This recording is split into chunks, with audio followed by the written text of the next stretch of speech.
Price Lord brothers and sisters. கர்த்தராகிய இயேசு கிறிஸ்துவின் மகா பரிசுத்த நாமத்தினால் எல்லோரையுமே வாழ்த்துகிறேன். ஒவ்வொரு கிறிஸ்தவருக்கும் அஸ்திபாரம் அப்படிங்கிற ஒரு தலைப்புல கர்த்தர் ஒரு 6 உபதேசங்களை கொடுத்திருக்கிறார். அதுல ஒரு முக்கியமான உபதேசம் தான் நியாய தீர்ப்பு என்கிற ஒரு முக்கியமான ஒரு உபதேசம். நம்ம நியாய தீர்ப்பை பத்தி நல்லா தெரிஞ்சுக்கிட்டாதான் நியாய தீர்ப்பு நாளிலே கர்த்தருடைய வலது பாரிசத்துல நம்மளால நிக்க முடியும். அந்த 6 உபதேசங்கள் என்ன அப்படின்றத நம்ம முதல்ல தெரிஞ்சுக்கிட்டு நியாய தீர்ப்பை குறித்தும், நியாய தீர்ப்புல நமக்கு நல்ல தீர்ப்பு கிடைக்க வேண்டுமானால் நாம் என்ன செய்ய வேண்டும் அப்படிங்கிறதை இன்றைக்கு நம்ம ஆராய்ந்து பார்க்கலாம். வாசிக்கலாம் எபிரேயர் 6ஆம் அதிகாரம் வசனங்கள் 1 முதல் 2 வரைக்கும். Hebrews chapter 6 verses 1 to 2. ஆகையால் கிறிஸ்துவை பற்றி சொல்லிய மூல உபதேச வசனங்களை நாம் விட்டு செத்த கிரியைகளுக்கு நீங்களாகும் மனம் திரும்புதல், தேவன் பேரில் வைக்கும் விசுவாசம், ஸ்நானங்களுக்கு அடுத்த உபதேசம், கைகளை வைக்குதல், மரித்தோரின் உயிர்த்தெழுதல், நித்திய நியாய தீர்ப்பு என்பவைகளாகிய அஸ்திபாரத்தை மறுபடியும் போடாமல் பூரணராகும்படி கடந்து போவோமாக. ஆமென். இதுல 6 உபதேசங்களை கர்த்தர் அஸ்திபாரம் என்று குறிப்பிடுகிறார். முதலாவது மனம் திரும்புதல், 2வது தேவன் பேரில் வைக்கும் விசுவாசம், அடுத்து ஸ்நானங்களுக்கு அடுத்த உபதேசம், கைகளை வைக்குதல், மரித்தோரின் உயிர்த்தெழுதல், நித்திய நியாய தீர்ப்பு என்பவைகளாகிய அஸ்திபாரத்தை மறுபடியும் போடாமல் பூரணராகும்படி கடந்து போவோமாக. ஒரு 6 காரியங்களை கர்த்தர் பேசுறாரு. நம்ம எல்லாருமே கண்டிப்பா மனம் திரும்பி முழு விசுவாசத்தோடு தான் இயேசு கிறிஸ்துவின் நாமத்தினால ஞானஸ்நானம் எடுத்திருப்போம்ன்றத விசுவாசிக்கிறேன். ஏன்னா இதைதான் நீங்க முதல் 3 விஷயத்துல பாக்குறீங்க. மனம் திரும்புதல், தேவன் பேரில் வைக்கும் விசுவாசம், ஸ்நானங்களுக்கு அடுத்த உபதேசம். சோ இதை நம்ம பல முறை இந்த காரியங்களை குறித்து நம்ம டிஸ்கஸ் பண்ணியிருக்கிறோம். பட் கடைசியா பாத்தீங்கன்னா நித்திய நியாய தீர்ப்பு என்று எழுதி இருக்கிறது. அதுக்கு முன்னாடி மரித்தோரின் உயிர்த்தெழுதல். சோ இதெல்லாமே ஒவ்வொரு கிறிஸ்தவரும் விசுவாசிக்க வேண்டிய, கடைபிடிக்க வேண்டிய ரொம்ப அடிப்படையான உபதேசமா இருக்குது. இந்த அஸ்திபாரத்தை மறுபடியும் போடாமல் பூரணராகும்படி கடந்து போவோமாக என்று எழுதி இருக்கிறது. பட் அஸ்திபாரம் ஸ்ட்ராங்கா இருந்தாதான் அதுக்கு மேல நல்லா வீடு கட்ட முடியும். நாமே தேவனுடைய வீடா இருக்கிறோம் என்று எழுதி இருக்கிறது இல்லைங்களா? இப்ப நாம தேவனுடைய வீடா இருக்கணும் அப்படின்னு சொன்னாக்க அஸ்திபாரம் கொஞ்சம் ஸ்ட்ராங்காவே இருக்கணும். நாம் இன்னைக்கு கர்த்தருடைய கிருபையோட நம்ம ஆராய்ந்து பார்க்க போகிறது இந்த நியாய தீர்ப்பு விஷயத்தை குறித்தும். அதுல நமக்கு சந்தோஷமான ஒரு தீர்ப்பு கிடைக்கணும்னா நாம் என்ன செய்ய வேண்டும் அப்படிங்கிறதை நம்ம ஆராய்ந்து பார்க்கலாம். ரோமர் 14ஆம் அதிகாரம் 12வது வசனம் வாசிக்கலாம். ரோமன்ஸ் 14:12. ஆதலால் நம்மில் ஒவ்வொருவனும் தன்னை குறித்து தேவனுக்கு கணக்கு ஒப்புவிப்பான். ஆதலால் நம்மில் ஒவ்வொருவனும் தன்னை குறித்து தேவனுக்கு கணக்கு ஒப்புவிப்பான்.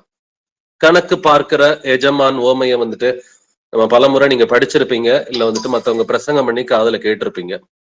இயேசு கிறிஸ்து கணக்கு பார்க்கும் எஜமானா இருக்கிறார். அவர் தாளந்துகளை அவருடைய பிள்ளைகளுக்கு கொடுத்து விட்டு தூர தேசத்திற்கு சென்று மறுபடியும் திரும்பி அந்த தாளந்துகளுக்காக அவர் கணக்கு கேட்கிறார் அப்படிங்கிறத பாக்குறோம். சோ அவர் கணக்கு கேட்கும் பொழுது அதை பயன்படுத்தினவங்களுக்கு ஆண்டவர் அதிக பொறுப்பை கொடுக்கிறார். நல்ல ஊழியக்காரனை, கொஞ்சத்துல நீ உண்மையா இருந்ததுனால உன்னை அதிகத்துல அதிகாரி ஆக்குவேன்னு சொல்லி கர்த்தர் சொல்றார். அப்ப கர்த்தர் திரும்பி வந்தோடனே கணக்கு கேட்கிறார். இதைத்தான் நியாய தீர்ப்பு என்று வேதம் சொல்கிறது. வாசிக்கலாம் பிரசங்கி 3ஆம் அதிகாரம் 17வது வசனம். எக்லீசியாஸ்டஸ் 3:17. சகல எண்ணங்களையும் சகல செய்கைகளையும் நியாயம் தீர்க்கும் காலம் இனி இருக்கிறபடியால் சன்மார்கனையும் துன்மார்கனையும் தேவன் நியாயம் தீர்ப்பார் என்று என் உள்ளத்தில் எண்ணினேன். ஆமென். ஆமென்.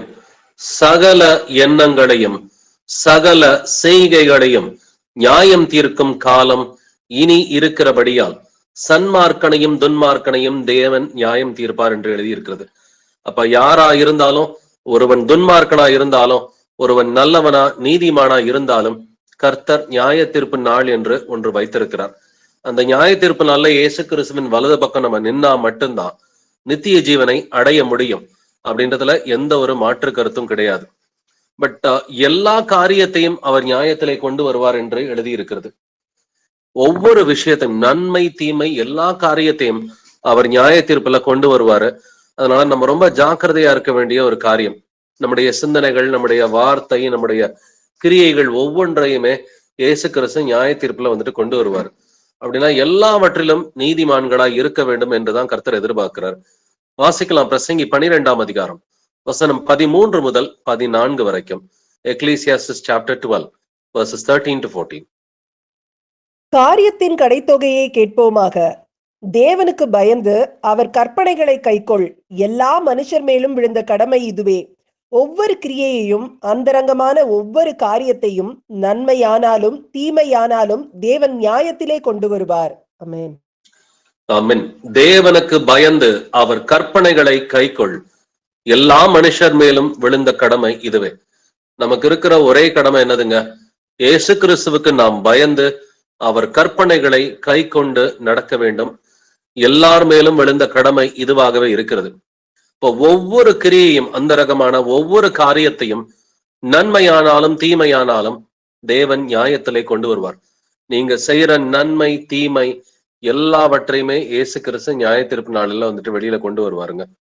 கொண்டு வந்து ஃபைனலா கொடுக்க போகிற தீர்ப்பு நமக்கு சந்தோஷமா இருந்தாக்க வலது பக்கம் நிற்போம்.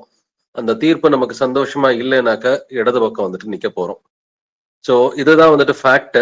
பட் அந்த தீர்ப்பு எப்படி இருக்க போகிறது, நாம் என்ன செய்தால் அந்த தீர்ப்பிலே வந்துட்டு இயேசு கிறிஸ்துவின் வலது பாரசத்திலே நிற்க முடியும் அப்படிங்கிறதையும் நம்ம ஆராய்ந்து பார்க்கலாம். அப்போஸ்தலர் 17ஆம் அதிகாரம் 31வது வசனம் வாசிக்கலாம். ஆக்ட் 17:31. மேலும் ஒரு நாளை குறித்திருக்கிறார், அதிலே அவர் தான் நியமித்த மனுஷனை கொண்டு பூலோகத்தை நீதியாய் நியாயம் தீர்ப்பார். அந்த மனுஷனை மரித்தோரிலிருந்து எழுப்பினதினாலே அது நிச்சயத்தை எல்லாருக்கும் விளங்க பண்ணினார் என்றான். மேலும் ஒரு நாளை குறித்திருக்கிறார், அதிலே அவர் தாம் நியமித்த மனுஷனை கொண்டு பூலோகத்தை நீதியாய் நியாயம் தீர்ப்பார் என்று எழுதியிருக்கிறது. அப்ப ஒரு நாள் எல்லாருக்குமே குறிக்கப்பட்ட ஒரு நாள் இருக்குது. அது கர்த்தருக்கு மட்டும் அந்த தேதி தெரியும். அந்த நாளிலே அவர் தாம் நியமித்த மனுஷனை கொண்டு, இயேசு கிறிஸ்து தான் அவர் நியமித்த மனுஷனை கொண்டு பூலோகத்தை நீதியாய் நியாயம் தீர்ப்பார். இப்ப பிதாவானவர் பூமியை நீதியாய் நியாயம் தீர்க்க போகிறது. மரித்தோரிலிருந்து உயிர் தெழுந்தவர் இயேசு கிறிஸ்துவை கொண்டுதான் வந்துட்டு நியாயம் தீர்க்க போகிறார். அப்ப அந்த நியாய தீர்ப்பு நாளுக்கு நாம தயாரா இருக்கிறோமா?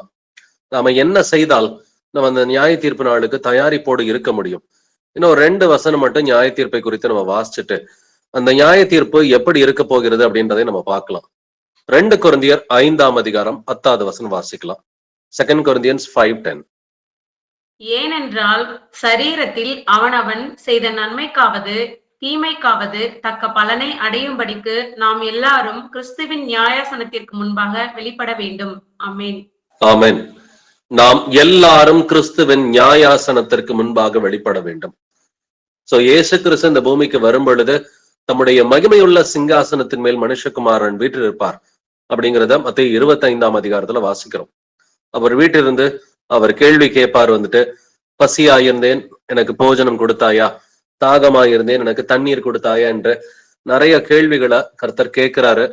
இதுல யார் யாரெல்லாம் கர்த்தருக்கு உண்மையாக நடந்திருக்கிறாங்களோ அவர்களுக்கு மாத்திரமே நித்திய ஜீவன் உண்டு. பட் அவருடைய நியாய தீர்ப்பு நீதியானது அப்படின்றது நமக்கு தெரியும். அதனாலதான் அதுக்கு பேரே நியாய தீர்ப்புன்னு வச்சிருக்கிறார். அது சாதாரண தீர்ப்பு கிடையாது, அது நியாயமான தீர்ப்பு. ஒருவரை பார்த்து வலது பக்கம் நில்லுன்னு சொன்னாலும் அது நியாயமான தீர்ப்பு தான். ஒருவனை பார்த்து நீ இடது பக்கம் நில் அப்படின்னு சொன்னாலும் அது நியாயமான தீர்ப்பு தான். அதனாலதான் அது நியாய தீர்ப்பு என்றும் எழுதியிருக்கிறது. அந்த தீர்ப்புல கொடுக்க போகிற தீர்ப்பு அது நித்தியமானது. அதனாலதான் நித்திய நியாய தீர்ப்பு என்றும் எழுதியிருக்கிறது. வாசிக்கலாம். சங்கீதம் 96:13. Psalm 96:13. அவர் வருகிறார், அவர் பூமியை நியாயம் தீர்க்க வருகிறார். அவர் பூலோகத்தை நீதியோடும் ஜனங்களை சத்தியத்தோடும் நியாயம் தீர்ப்பார். அவர் வருகிறார், அவர் பூமியை நியாயம் தீர்க்க வருகிறார். நம்ம எல்லோருமே விசுவாசிக்கிறோம் நினைக்கிறேன். கர்த்தராகிய இயேசு கிறிஸ்துவின் 2ஆம் வருகையை நம்ம எல்லோருமே விசுவாசிக்கிற பிள்ளைகளா இருக்கிறோம். இயேசு கிறிஸ்துவின் வருகை சமீபமாக இருக்கிறது. அவர் பூமியை நியாயம் தீர்க்க வருகிறார். அவர் பூலோகத்தை நீதியோடும் ஜனங்களை சத்தியத்தோடும் நியாயம் தீர்ப்பார். அவருடைய நியாய தீர்ப்பு நீதியானது. அதனால என்ன ஆண்டவரே என்ன எப்படி நியாயம் தீர்க்கிறீங்கன்னு யாருமே கேள்வி கேட்க முடியாது. ஏன்னா நியாய தீர்ப்பின் போது வாய்கள் யாவும் அடைக்கப்படும் என்று எழுதியிருக்கிறது. பட் அந்த நியாய தீர்ப்பு நாள்ல நம்ம அவருக்கு கணக்கு ஒப்பு வைக்கணுன்றதை பார்த்தோம் இல்லைங்களா? நன்மையானாலும் தீமையானாலும் அதை அவர் நியாயத்திலே கொண்டு வருவார் என்று பிரசங்கி கடைசி அதிகாரத்துல வாசிக்க கேட்டோம். இயேசு கிறிஸ்துவும் புதிய ஏற்பாட்டுல நியாய தீர்ப்பை பத்தி பேசி இருக்கிறாரு. வாசிக்க கேட்கலாம். மத்தேயு 12ஆம் அதிகாரம் 36வது வசனம். Matthew 12:36. மனுஷர் பேசும் வீணான வார்த்தைகள் யாவையும் குறித்து நியாய தீர்ப்பு நாளிலே கணக்கு ஒப்புவிக்க வேண்டும் என்று உங்களுக்கு சொல்லுகிறேன். ஆமென். இந்த நியாய தீர்ப்பு எப்படி இருக்கும்னா, மனுஷர் பேசும் வீணான வார்த்தைகள் யாவையும் குறித்து நியாய தீர்ப்பு நாளிலே கணக்கு ஒப்புவிக்க வேண்டும். நம்ம ஒவ்வொரு நாளும் வந்துட்டு ஆயிரக்கணக்கான வார்த்தைகள் பேசுவோம். நம்ம இந்த ஆயிரக்கணக்கான வார்த்தைகள் இதை வந்துட்டு எத்தனையோ ஆண்டுகளா வந்துட்டு பேசிட்டு இருக்கிறோம். ஒரு வருஷத்துக்கு 365 நாட்கள் இருக்குது இல்லைங்களா? ஒரு 10 வருஷத்துக்கு எடுத்தீங்கன்னா 3000 நாட்களுக்கு மேல இருக்கும். இப்ப இன்னைக்கு உங்களுடைய வயசு வந்துட்டு ஒரு 30 வயசுக்கு மேல இருக்குதுன்னு சொன்னாக்க 10,000 நாட்களுக்கு மேல நீங்க உயிரோடு இருந்திருப்பீங்க. அப்ப இந்த 10,000 நாட்களோ, ஒரு சிலருக்கு 60 வயசு இருந்தாக்க 20,000 நாட்கள் வந்துட்டு உயிரோடு இருந்திருப்போம். அப்போ ஒவ்வொரு நாளும் பேசின ஆயிரக்கணக்கான வார்த்தைகளுக்கு நம்ம கர்த்தர்ட்ட கணக்கு ஒப்புவிக்க முடியுமா? நீதிமானா, ஆண்டவரே நான் நீதிமானா இருந்திருக்கிறேன் அப்படின்னு சொல்லி நம்மளால கணக்கு ஒப்புவிக்க முடியுமா? நம்மை நாமே நிதானித்து அறிவோம். பட் இதை தாங்க ஏசப்பா எக்ஸ்பெக்ட் பண்றாரு. அவரோட எக்ஸ்பெக்டேஷன் என்னதுனாக்க, மனுஷர் பேசும் வீணான வார்த்தைகள் யாவையும் குறித்து நியாய தீர்ப்பு நாளிலே கணக்கு ஒப்புவிக்க வேண்டும். நன்மையான வார்த்தைகளை விட்டுருவார். வீணான வார்த்தைகள் என்னது? கெட்ட வார்த்தைக்கு அவர் கேள்வி கேட்பார். எதெல்லாம் பக்தி விருத்தியா இல்லாம மற்ற காரியங்களா இருக்குதோ, பரியாச வார்த்தைகள், கோபமானது, எரிச்சலான வார்த்தைகள், எதெல்லாம் பக்தி விருத்திக்கு ஏதுவா இல்லையோ, எதெல்லாம் வசனத்துக்கு அப்பாற்பட்டதோ, எல்லா வார்த்தையும் கர்த்தர் கேள்வி கேட்க போறார். நாம ரெடியா இருக்கிறோமா அப்படின்ற கேள்விய நம்மை நாமே நிதானித்து அறிவோம். வாசிக்கலாம். மத்தேயு 12:37. Matthew 12:37. ஏனெனில் உன் வார்த்தைகளினாலே நீதிமான் என்று தீர்க்கப்படுவாய், அல்லது உன் வார்த்தைகளினாலே குற்றவாளி என்று தீர்க்கப்படுவாய் என்றார். ஆமென். ஆமென். உன் வார்த்தைகளினாலே நீதிமான் என்று தீர்க்கப்படுவாய், அல்லது உன் வார்த்தைகளினாலே குற்றவாளி என்று தீர்க்கப்படுவாய். நீங்க நீதிமான்னு தீர்க்கப்படுறதும் அல்லது குற்றவாளின்னு தீர்க்கப்படுறதும் உங்களுடைய வார்த்தையினாலதாங்க. அப்ப நம்ம எப்படிப்பட்ட வார்த்தைகளை தினந்தோறும் பேசிட்டு இருக்கிறோம்? உங்களுடைய கணவர்கிட்ட, மனைவி கிட்ட, பிள்ளைகள்கிட்ட, பெற்றோர்கிட்ட, கூட பிறந்தவங்கள்ட்ட, நண்பர்கள், சொந்தக்காரவங்க, பக்கத்து வீடு, எய்த்த வீடு, நம்ம சபையில இருக்கிற சகோதர சகோதரிகள், பழைய சபையில இருந்தவங்க, யாரா இருந்தாலும் நாம் எப்படிப்பட்ட வார்த்தைகளை பேசி கொண்டிருக்கிறோம்? நம்ம எல்லாமே பக்தி விருத்திக்கு ஏதுவான வார்த்தைகளை பேசுறோமா? வீணான வார்த்தைகள் இல்லாம நன்மையான வார்த்தைகளை நாம் பேசி கொண்டிருக்கிறோமா? நம்மை நாமே நிதானித்து அறிவோம். நீங்க நீதிமான்னாக்க உங்களுடைய வார்த்தைகளும் நீதிமான்றதை வந்துட்டு அது ஒப்பு வச்சு காமிக்கணும் இல்லைங்களா? வார்த்தைகளும் அதோட வந்துட்டு ஒத்து போகணும். அப்படி இல்லைன்னாக்கா அந்த வார்த்தைகளை வச்சே கர்த்தர் நியாயம் தீர்ப்பார் என்று எழுதி இருக்கிறது. வாசிக்கலாம். யூதா 1 15வது வசனம். ஜூட் 1:15.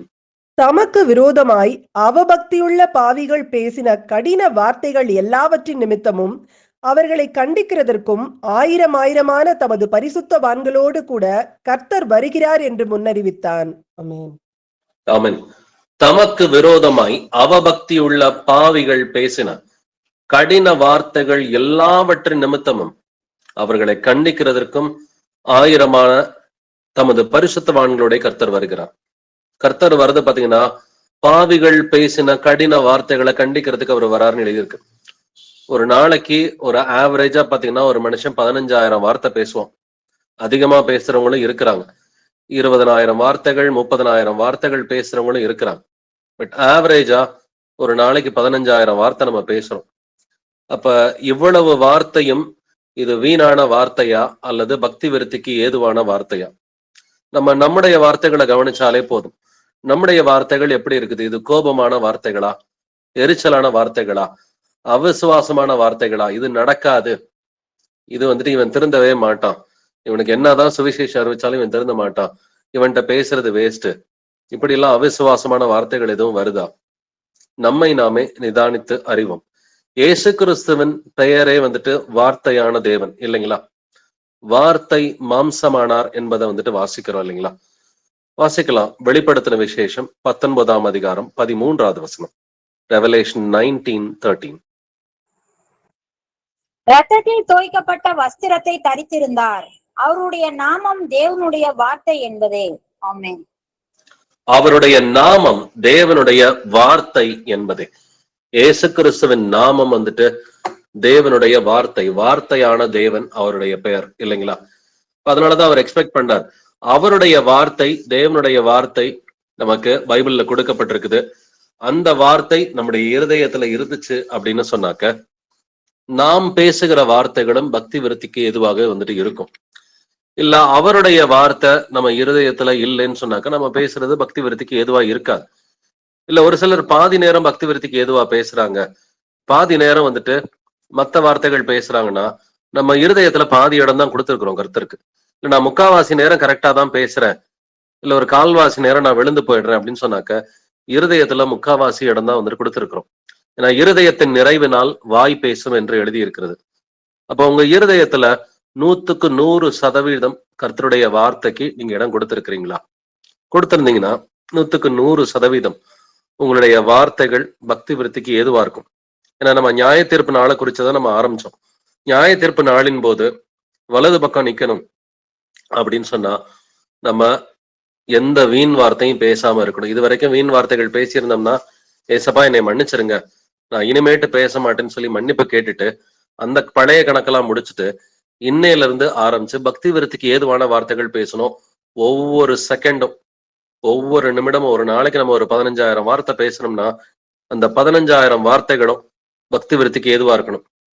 இன்னொரு 1 வருஷம் 2 வருஷம் 3 வருஷம் வந்துட்டு கர்த்தர் வர வரைக்கும் நம்ம வெயிட் பண்றோம் அப்படின்னு சொன்னாக்க ஒவ்வொரு நாள் பேசுகிற ஒவ்வொரு வார்த்தையும் அது சரியான வார்த்தைகளா, பக்தி விருத்திக்கு ஏதுவான வார்த்தைகளா இருக்கணும். ஏன்னா இயேசு கிறிஸ்துவின் நாமம் என்னது? தேவனுடைய வார்த்தை என்பது. வாசிக்கல எபேசியர் 4ஆம் அதிகாரம் 29வது வசனம். எபேசியன்ஸ் 4:29. கெட்ட வார்த்தை ஒன்றும் உங்கள் வாயிலிருந்து புறப்பட வேண்டாம். பக்தி விருத்திக்கு ஏதுவான நல்ல வார்த்தை உண்டானால் அதையே கேட்கிறவனுக்கு பிரயோஜனம் உண்டாகும்படி பேசுங்கள். ஆமென். கெட்ட வார்த்தை ஒன்றும் உங்கள் வாயிலிருந்து புறப்பட வேண்டாம். மனுஷர் பேசுகிற வீணான வார்த்தைகள் யாவையும் குறித்து நியாய தீர்ப்பு நாளிலே கணக்கு ஒப்புவிக்க வேண்டும். அப்ப கெட்ட வார்த்தை எதுவா இருந்தாலும் கர்த்தருக்கு நம்ம கணக்கு கொடுக்கணும் இல்லைங்களா? பக்தி விருத்திக்கு ஏதுவான நல்ல வார்த்தை உண்டானால் அதையே கேட்கிறவனுக்கு பிரயோஜனம் உண்டாகும்படி பேசுங்கள். அப்ப கேட்கிறவர்கள் பிரயோஜனப்படணும்னா பக்தி விருத்திக்கு ஏதுவான நல்ல வார்த்தைகளை மட்டும்தான் நம்ம பேசணும். வீண் வார்த்தைகள், கெட்ட வார்த்தைகள், கோபமான வார்த்தைகள், எரிச்சலான வார்த்தைகள், இவை எல்லாவற்றையும் நாம் விட்டு ஒழிக்க வேண்டும். இதைத்தான் வந்துட்டு கர்த்தர் நம்ம கிட்ட வந்துட்டு விரும்புறாரு. பேசுற எல்லா வார்த்தையும் பக்தி விருத்திக்கு ஏதுவாக இருக்க வேண்டும். அப்ப இது வரைக்கும் இப்படி இருக்குதா? நான் நேத்து வரைக்கும் நான் இப்படி இருந்திருக்கிறேனா? இல்லைனாக்க நாம் மனம் திரும்ப வேண்டும். வாசிக்கலாம் கொலோசியர் 3ஆம் அதிகாரம் 8வது வசனம். கொலோசியன்ஸ் 3:8. இப்பொழுதோ கோபமும் மூர்க்கமும் பொறாமையும் உங்கள் வாயில் பிறக்கலாகாத தூஷணமும் வம்பு வார்த்தைகளுமாகிய இவைகளையெல்லாம் விட்டுவிடுங்கள். கர்த்தர் ஒரு சபையை பார்த்து, கொலோசே சபையை பார்த்து என்னங்க சொல்றாரு? இப்பொழுதோ கோபமும் மூர்க்கமும் பொறாமையும் உங்கள் வாயில் பிறக்கலாகாத தூஷணமும் வம்பு வார்த்தைகளும் ஆகிய இவைகளை எல்லாம் விட்டு விடுங்கள். இப்ப வம்பு வார்த்தைகள் எல்லாம் வந்துட்டு இன்னும் சபையில பேசுறாங்கன்னு கர்த்தர் சொல்றாரு இல்லைங்களா? எந்த சபையை பார்த்து சொல்றாரு? கொலோசே சபையை பார்த்து. கர்த்தர் கோபமா பேசாத, மூர்க்கமா பேசாத, பொறாமையான வார்த்தைகளை பேசாத, உங்கள் வாயில் பிறக்கலாகாத தூஷணமான வார்த்தைகளை பேசாதீங்க, வம்பு வார்த்தைகளை பேசாதீங்கன்றார். இப்ப வார்த்தைகள்ல இவ்வளவு வெரைட்டி வந்துட்டு இருக்குது இல்லைங்களா? இந்த வார்த்தைகள் எல்லாம் வந்துட்டு விட்டு விடுங்கள் அப்படின்றார். அப்படின்னா என்ன அர்த்தம்? இது வரைக்கும் நீ பேசிக்கிட்டு இருக்கிற, இனிமேட்டு பேசாத, விட்டுருன்னு சொல்லி கொலோசே சபையை பார்த்து சொல்றாரு. அப்ப நாம எப்படி இருக்கிறோம் அது நமக்கு தான் தெரியும். யாரும் யாரையும் நியாயம் தீர்க்க வேண்டிய அவசியம் இல்லை. நம்ம எல்லோருக்குமே நீதி உள்ள நியாயாதிபதி இயேசு கிறிஸ்துவாக இருக்கிறார். இயேசு கிறிஸ்து நம்ம நியாயம் தீர்ப்பார். அப்ப நம்மை நாமே நிதானித்து அறிந்தால் நாம் நியாயம் தீர்க்கப்படும் என்று எழுதி இருக்கிறது. அப்ப நம்மளை நாமளே நிதானிச்சுக்கிட்டு நம்மளை நாமளே கர்த்தருடைய வசனத்தோட மாத்திக்கிட்டோம்னா நியாய தீர்ப்பு நாள்ல நிற்கும் பொழுது சந்தோஷமாக இயேசு கிறிஸ்துவின் வலது பக்கம் நிற்கிறவர்களா இருப்போம். அதுக்கு நம்ம என்ன செய்யணும்? வம்பு வார்த்தைகளை விட்டுறணும். தூஷணமான வார்த்தைகள், கோபமான வார்த்தைகள், மூர்க்கமான வார்த்தைகள், பொறாமையான வார்த்தைகள், கெட்ட வார்த்தைகள், இவைகளை கம்ப்ளீட்டா விடணும்னு சொல்லி கர்த்தர் சொல்றாரு. அப்படி இல்லைன்னாக்க கணக்கு கேட்பேன்னு சொல்றாரு. நம்மளால கணக்கு கொடுக்க முடியுமா? நிச்சயமா கணக்கு கொடுக்க முடியாது. இந்த நல்ல வார்த்தைக்கு கணக்கு கேட்பேன்னு அவர் சொல்லவே இல்லைங்க. வீணான வார்த்தைகளுக்கு தான் கணக்கு கேட்பேன்னு சொல்லி சொல்றாரு. அப்ப அந்த வெயின் வேர்ட்ஸ், எதெல்லாம் நல்ல வார்த்தை இல்லையோ அது எல்லாமே வீண் வார்த்தை தான். கெட்ட வார்த்தையா இருந்தாலும் வீண் வார்த்தை தான், கோபமான வார்த்தையா இருந்தாலும் வீண் வார்த்தை தான். இந்த வம்பெடுக்கிற ஒரு பழக்க வழக்கம் இருக்கும் ஒரு சிலருக்கு, இல்லைங்களா? சும்மா வம்பிழுத்தேன், என் மனசுல எதுவுமே இல்ல, சும்மா வம்பிழுத்தேன், கேஷுவலா வம்பிழுத்தேன். இருதயத்தின் நிறைவினால் வாய் பேசும் என்று எழுதி இருக்கிறது, இல்லைங்களா?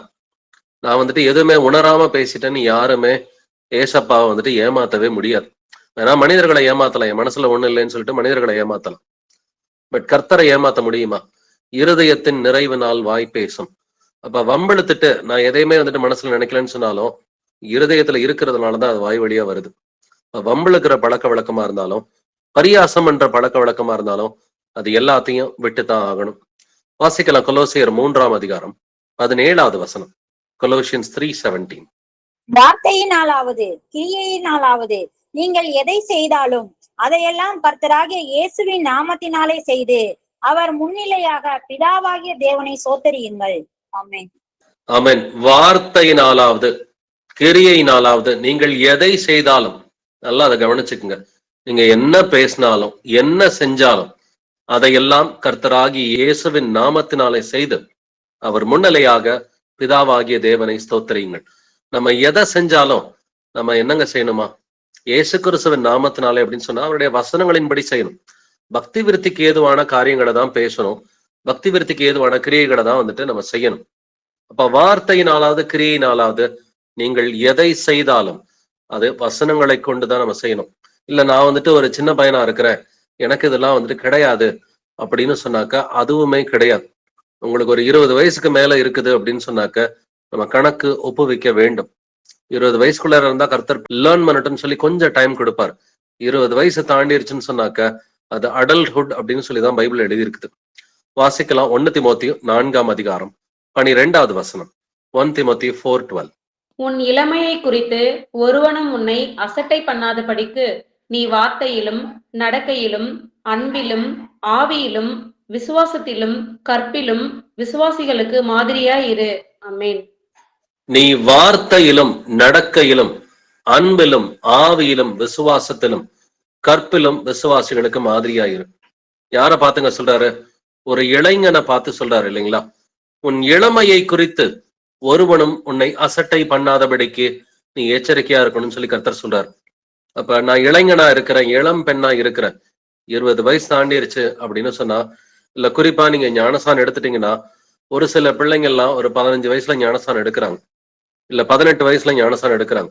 நீங்க ஞானசான் எடுத்துட்டீங்கன்னா உங்களுடைய தீர்ப்பு பெரியவங்களுக்கு என்ன தீர்ப்பு கொடுக்குறாரோ அதே தீர்ப்பு தான்.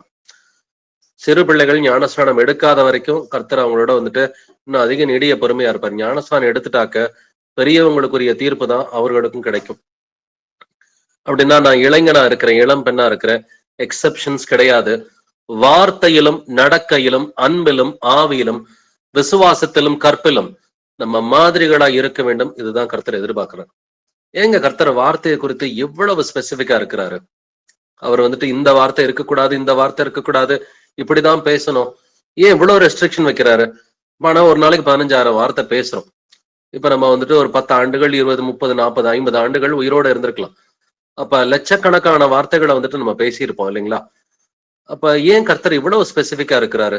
நம்ம அதுக்கும் நம்ம அர்த்தத்தை தெரிஞ்சுக்கலாம். வாசிக்கலாம் யோவான் 1:1, ஜான் 1:1. ஆதியிலே வார்த்தை இருந்தது, அந்த வார்த்தை தேவனிடத்தில் இருந்தது, அந்த வார்த்தை தேவனாய் இருந்தது. ஆமென். ஆதியிலே வார்த்தை இருந்தது, அந்த வார்த்தை தேவனிடத்தில் இருந்தது, அந்த வார்த்தை தேவனாய் இருந்தது. இயேசு கிறிஸ்துவே அந்த வார்த்தையான தேவன் என்பதை நாம் எல்லோருமே அறிவோம், இல்லைங்களா?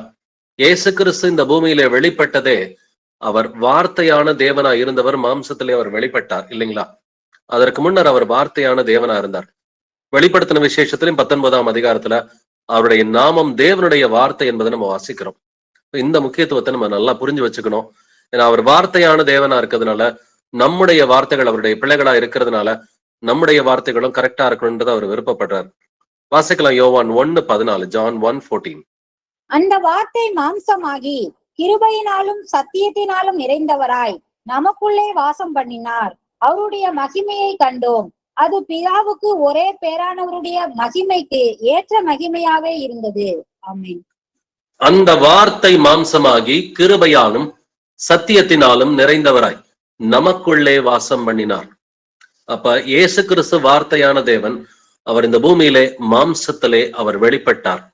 அப்ப வார்த்தையான தேவன் மாம்சத்திலே வெளிப்பட்டு அவர் நல்ல ஒரு மாதிரியாக, நம்மை போல ஒரு பாடுள்ள ஒரு மனிதனாக, நம்மை போல பசிதாகம் உள்ள ஒரு மனிதனாக, நம்மை போல பாடுகள் உள்ள ஒரு மனிதனாக தான் இயேசு கிறிஸ்து இந்த பூமியிலே வாழ்ந்தார். அப்படின்னா அவர் பெர்ஃபெக்டா இருந்தாரு. ஒரு சாதாரண மனிதனா இருக்கும் பொழுது தன்னுடைய வார்த்தைகள்ல பெர்ஃபெக்டா இருந்தார். அதனாலதான் நமக்கு அவர் மாதிரியை வைத்து போனார் என்று வேதம் சொல்கிறது. வாசிக்கலாம் யோவான் 12:48. ஜான் 12:48. என்னை தள்ளி என் வார்த்தைகளை ஏற்றுக்கொள்ளாதவனை நியாயம் தீர்க்கிறது ஒன்று இருக்கிறது. நான் சொன்ன வசனமே அவனை கடைசி நாளில் நியாயம் தீர்க்கும். ஆமென். நான் சொன்ன வசனமே அவனை கடைசி நாளில் நியாயம் தீர்க்கும். இயேசு கிறிஸ்து நமக்கு கொடுத்துள்ள வார்த்தை பைபிள்ல இருக்குது. பழைய ஏற்பாடு, புதிய ஏற்பாட்டுல நான் சொன்ன வசனமே அவனை கடைசி நாளில் நியாயம் தீர்க்கும். பைபிள் முழுக்கவுமே வார்த்தைகள் தான் இருக்குது. அப்ப கர்த்தருடைய வார்த்தையை கொண்டுதான் நமக்கு நியாய தீர்ப்பு. நம்முடைய வார்த்தைகளை கர்த்தருடைய வார்த்தையோட அவர் ஒப்பிட்டு பார்ப்பார். நல்லா புரிஞ்சுக்கணும். நாம் பேசிய வார்த்தைகளை கர்த்தருடைய வார்த்தையோட கர்த்தர் ஒப்பிட்டு பார்த்துதான் நமக்கு நியாய தீர்ப்பு கொடுக்கிறார். அப்படின்னா வார்த்தைகள் கரெக்டா இருக்கணும். ஜெபத்துல கூட நம்ம ஹம்பிளா ஜெபம் பண்ணாதான். ஏன்னா ஒரு சிலர் ஜெபத்துல கூட கர்த்தரையே கேள்வி கேட்கிறவங்க எல்லாம் இருக்கிறாங்க. ஏன் ஆண்டவரே இப்படி பண்ணீங்க, நான் உரிமையா பேசுன்னு சொல்லுவாங்க. உரிமையெல்லாம் பேசுறதுக்கு நமக்கு எந்த ரைட்டுமே கிடையாது. பிள்ளைகளுக்குரிய உரிமை நமக்கு இருக்குதான். பட் அந்த உரிமை கொஞ்சம் அதிகப்படியாக போகும் பொழுது கர்த்தரை குற்றப்படுத்தி ஜெபிக்கிறவர்களும் இருக்கிறாங்க. கர்த்தரோடு நாம் பேசுவது தாழ்மையா இருந்தா அந்த ஜெபங்களையும் கர்த்தர் கேட்பார். அந்த வார்த்தைகளை அவர் கவனிப்பார். வாசிக்கலாம் மார்க் 7ஆம் அதிகாரம் 27 முதல் 29 வரைக்கும். Mark chapter 7 verses 27 to 29. இயேசு அவளை நோக்கி, முந்தி பிள்ளைகள் திருப்தி அடைய பிள்ளைகளின் அப்பத்தை எடுத்து நாய்க்குட்டிகளுக்கு போடுகிறது நல்லதல்ல என்றார். அதற்கு அவள், மெய்தான் ஆண்டவரே, ஆகிலும் மேஜையின் கீழிருக்கும் நாய்க்குட்டிகள் பிள்ளைகள் சிந்துகிற துணிக்கைகளை தின்னுமே என்றாள். அப்பொழுது அவர், நீ சொன்ன அந்த வார்த்தையின் நிமித்தம் போகலாம், பிசாசு உன் மகளை விட்டு நீங்கி போயிற்று என்றார். ஆமென். ஆமென்.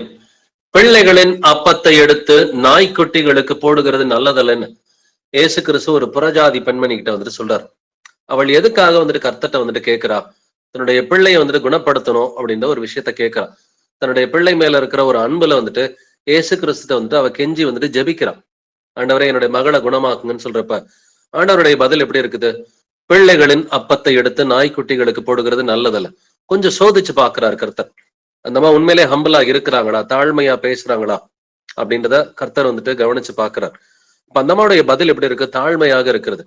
மேஜையின் கீழ் இருக்கும் நாய்க்குட்டிகள் பிள்ளைகள் சிந்துகிற துணிக்கைகளை தின்னுமே அப்படின்னு நல்ல ஹம்பிளா பதில் சொன்னதுனால கர்த்தருடைய பதில பாருங்க. நீ சொன்ன அந்த வார்த்தையின் நிமித்தம் போகலாம், பிசாசு உன் மகளை விட்டு நீங்கி போயிட்டு.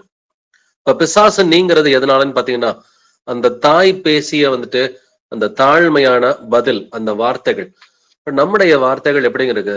கர்த்தர்ட்ட போய் இந்த ஒரு ஸ்திரீய போல நம்ம தாழ்மையா பேசினாக்க நம்முடைய ஜெபங்களை கர்த்தர் கேட்பார். கர்த்தர்ட்டே போய் அவரையே குற்றப்படுத்துற மாதிரி, ஆண்டவரே ஏன் ஆண்டவரே இவ்வளவு நாளா நீங்க கொடுக்க மாட்டேன்றீங்க, ஏன் இதெல்லாம் செய்ய மாட்டேன்றீங்க, ஏன் ஏன் ஏன் அப்படின்னு சொல்லி கர்த்தரை குற்றப்படுத்துற மாதிரி நம்முடைய ஜெபங்கள் இருக்கக்கூடாது. அதனாலதான் நம்ம ஜெபிக்கும் பொழுது எப்படி ஜெபிக்கணும்ன்றதையும் கர்த்தர் நமக்கு கத்துக் கொடுக்கிறார். வாசிக்கலாம் மத்தேயு 6ஆம் அதிகாரம் 7வது வசனம். Matthew chapter 6 verse 7. அன்றியும் நீங்கள் ஜெபம் பண்ணும் போது அஞ்ஞானிகளைப் போல வீண் வார்த்தைகளை அளப்பாதேயுங்கள், அவர்கள் அதிக வசனிப்பினால் தங்கள் ஜெபம் கேட்கப்படும் என்று நினைக்கிறார்கள். ஆமென். ஆமென்.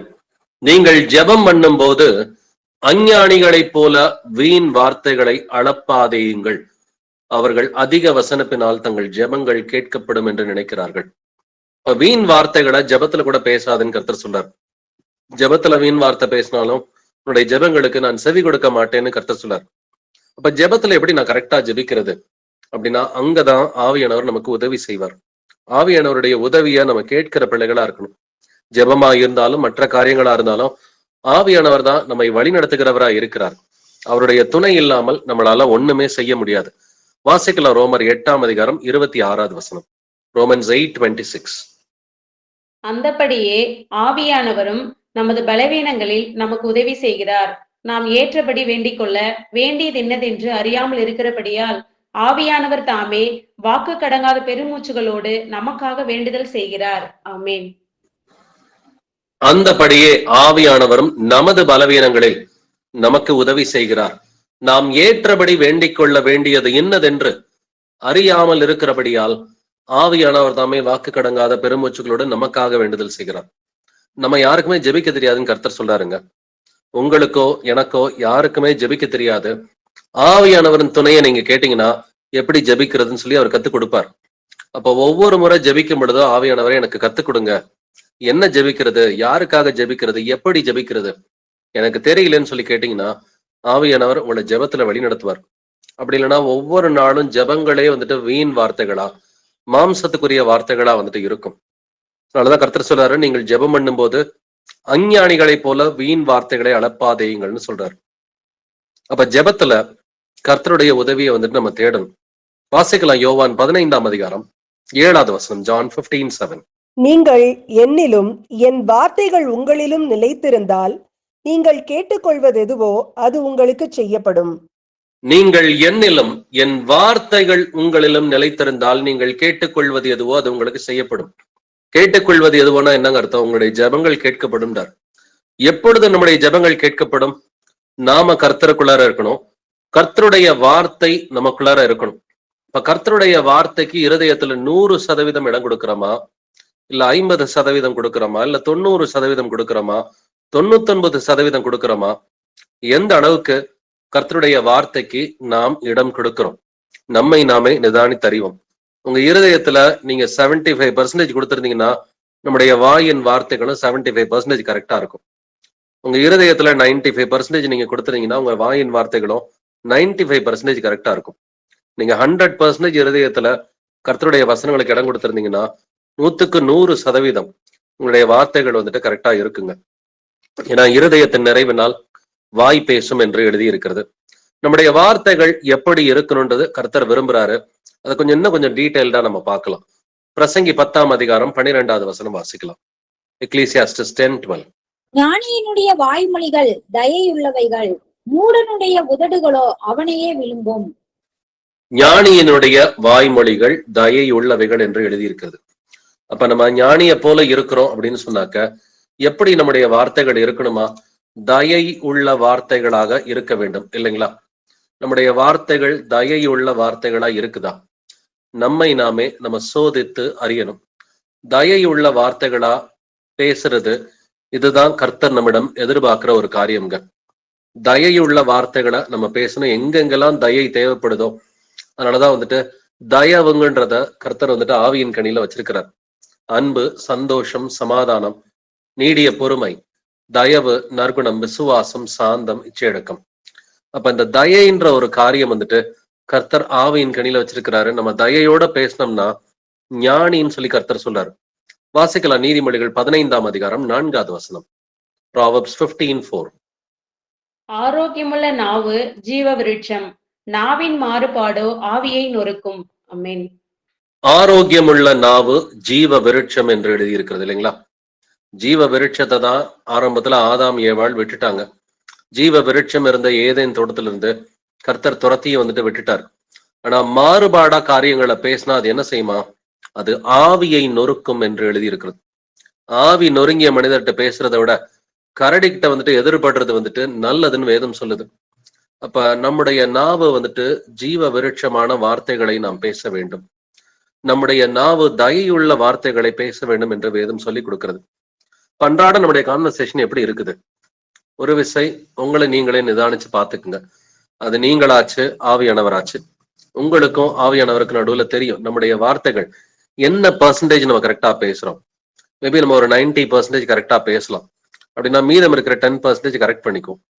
இல்ல 95%, 99% கரெக்டா பேசுறோம்னா மீதம் இருக்கிற பர்சன்டேஜ நம்ம கரெக்ட் பண்ணிக்குவோம். அதுக்கு காரணமே இருதயத்தின் நிறைவுனாலதான் வாய் பேசும். இருதயத்துல எந்த அளவுக்கு நம்ம வசனங்களை ஏத்துக்கிறோம். சில வசனங்களை மாம்ச சிந்தையினால நம்ம வேண்டான்னு கூட தள்ளி இருப்போம்.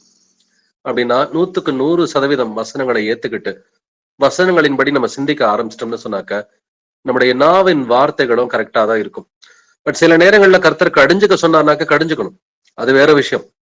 பைபிள்லயுமே அப்போஸ்தலர்கள் கள்ள போதகர்களை கடிஞ்சுக்கிட்டாங்க.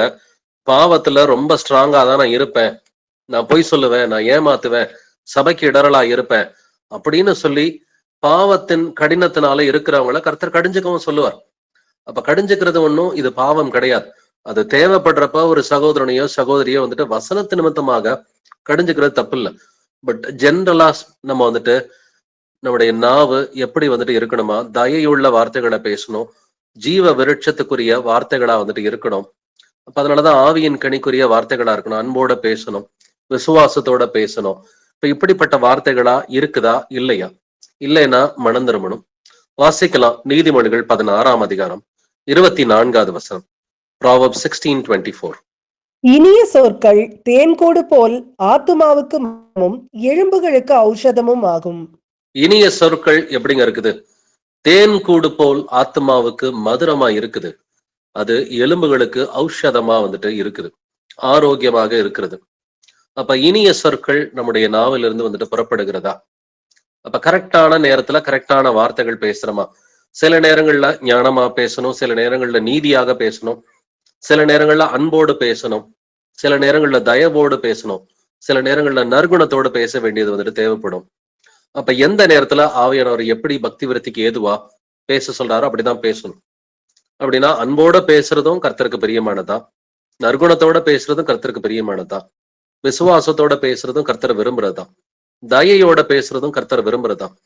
இப்ப எந்த நேரத்துல எந்த ஆவியின் கனிக்குரிய குணாதிசயத்தை நம்ம வெளிப்படுத்தணும், இது கர்த்தர் நமக்கு நிச்சயமா சொல்லி கொடுப்பாருங்க.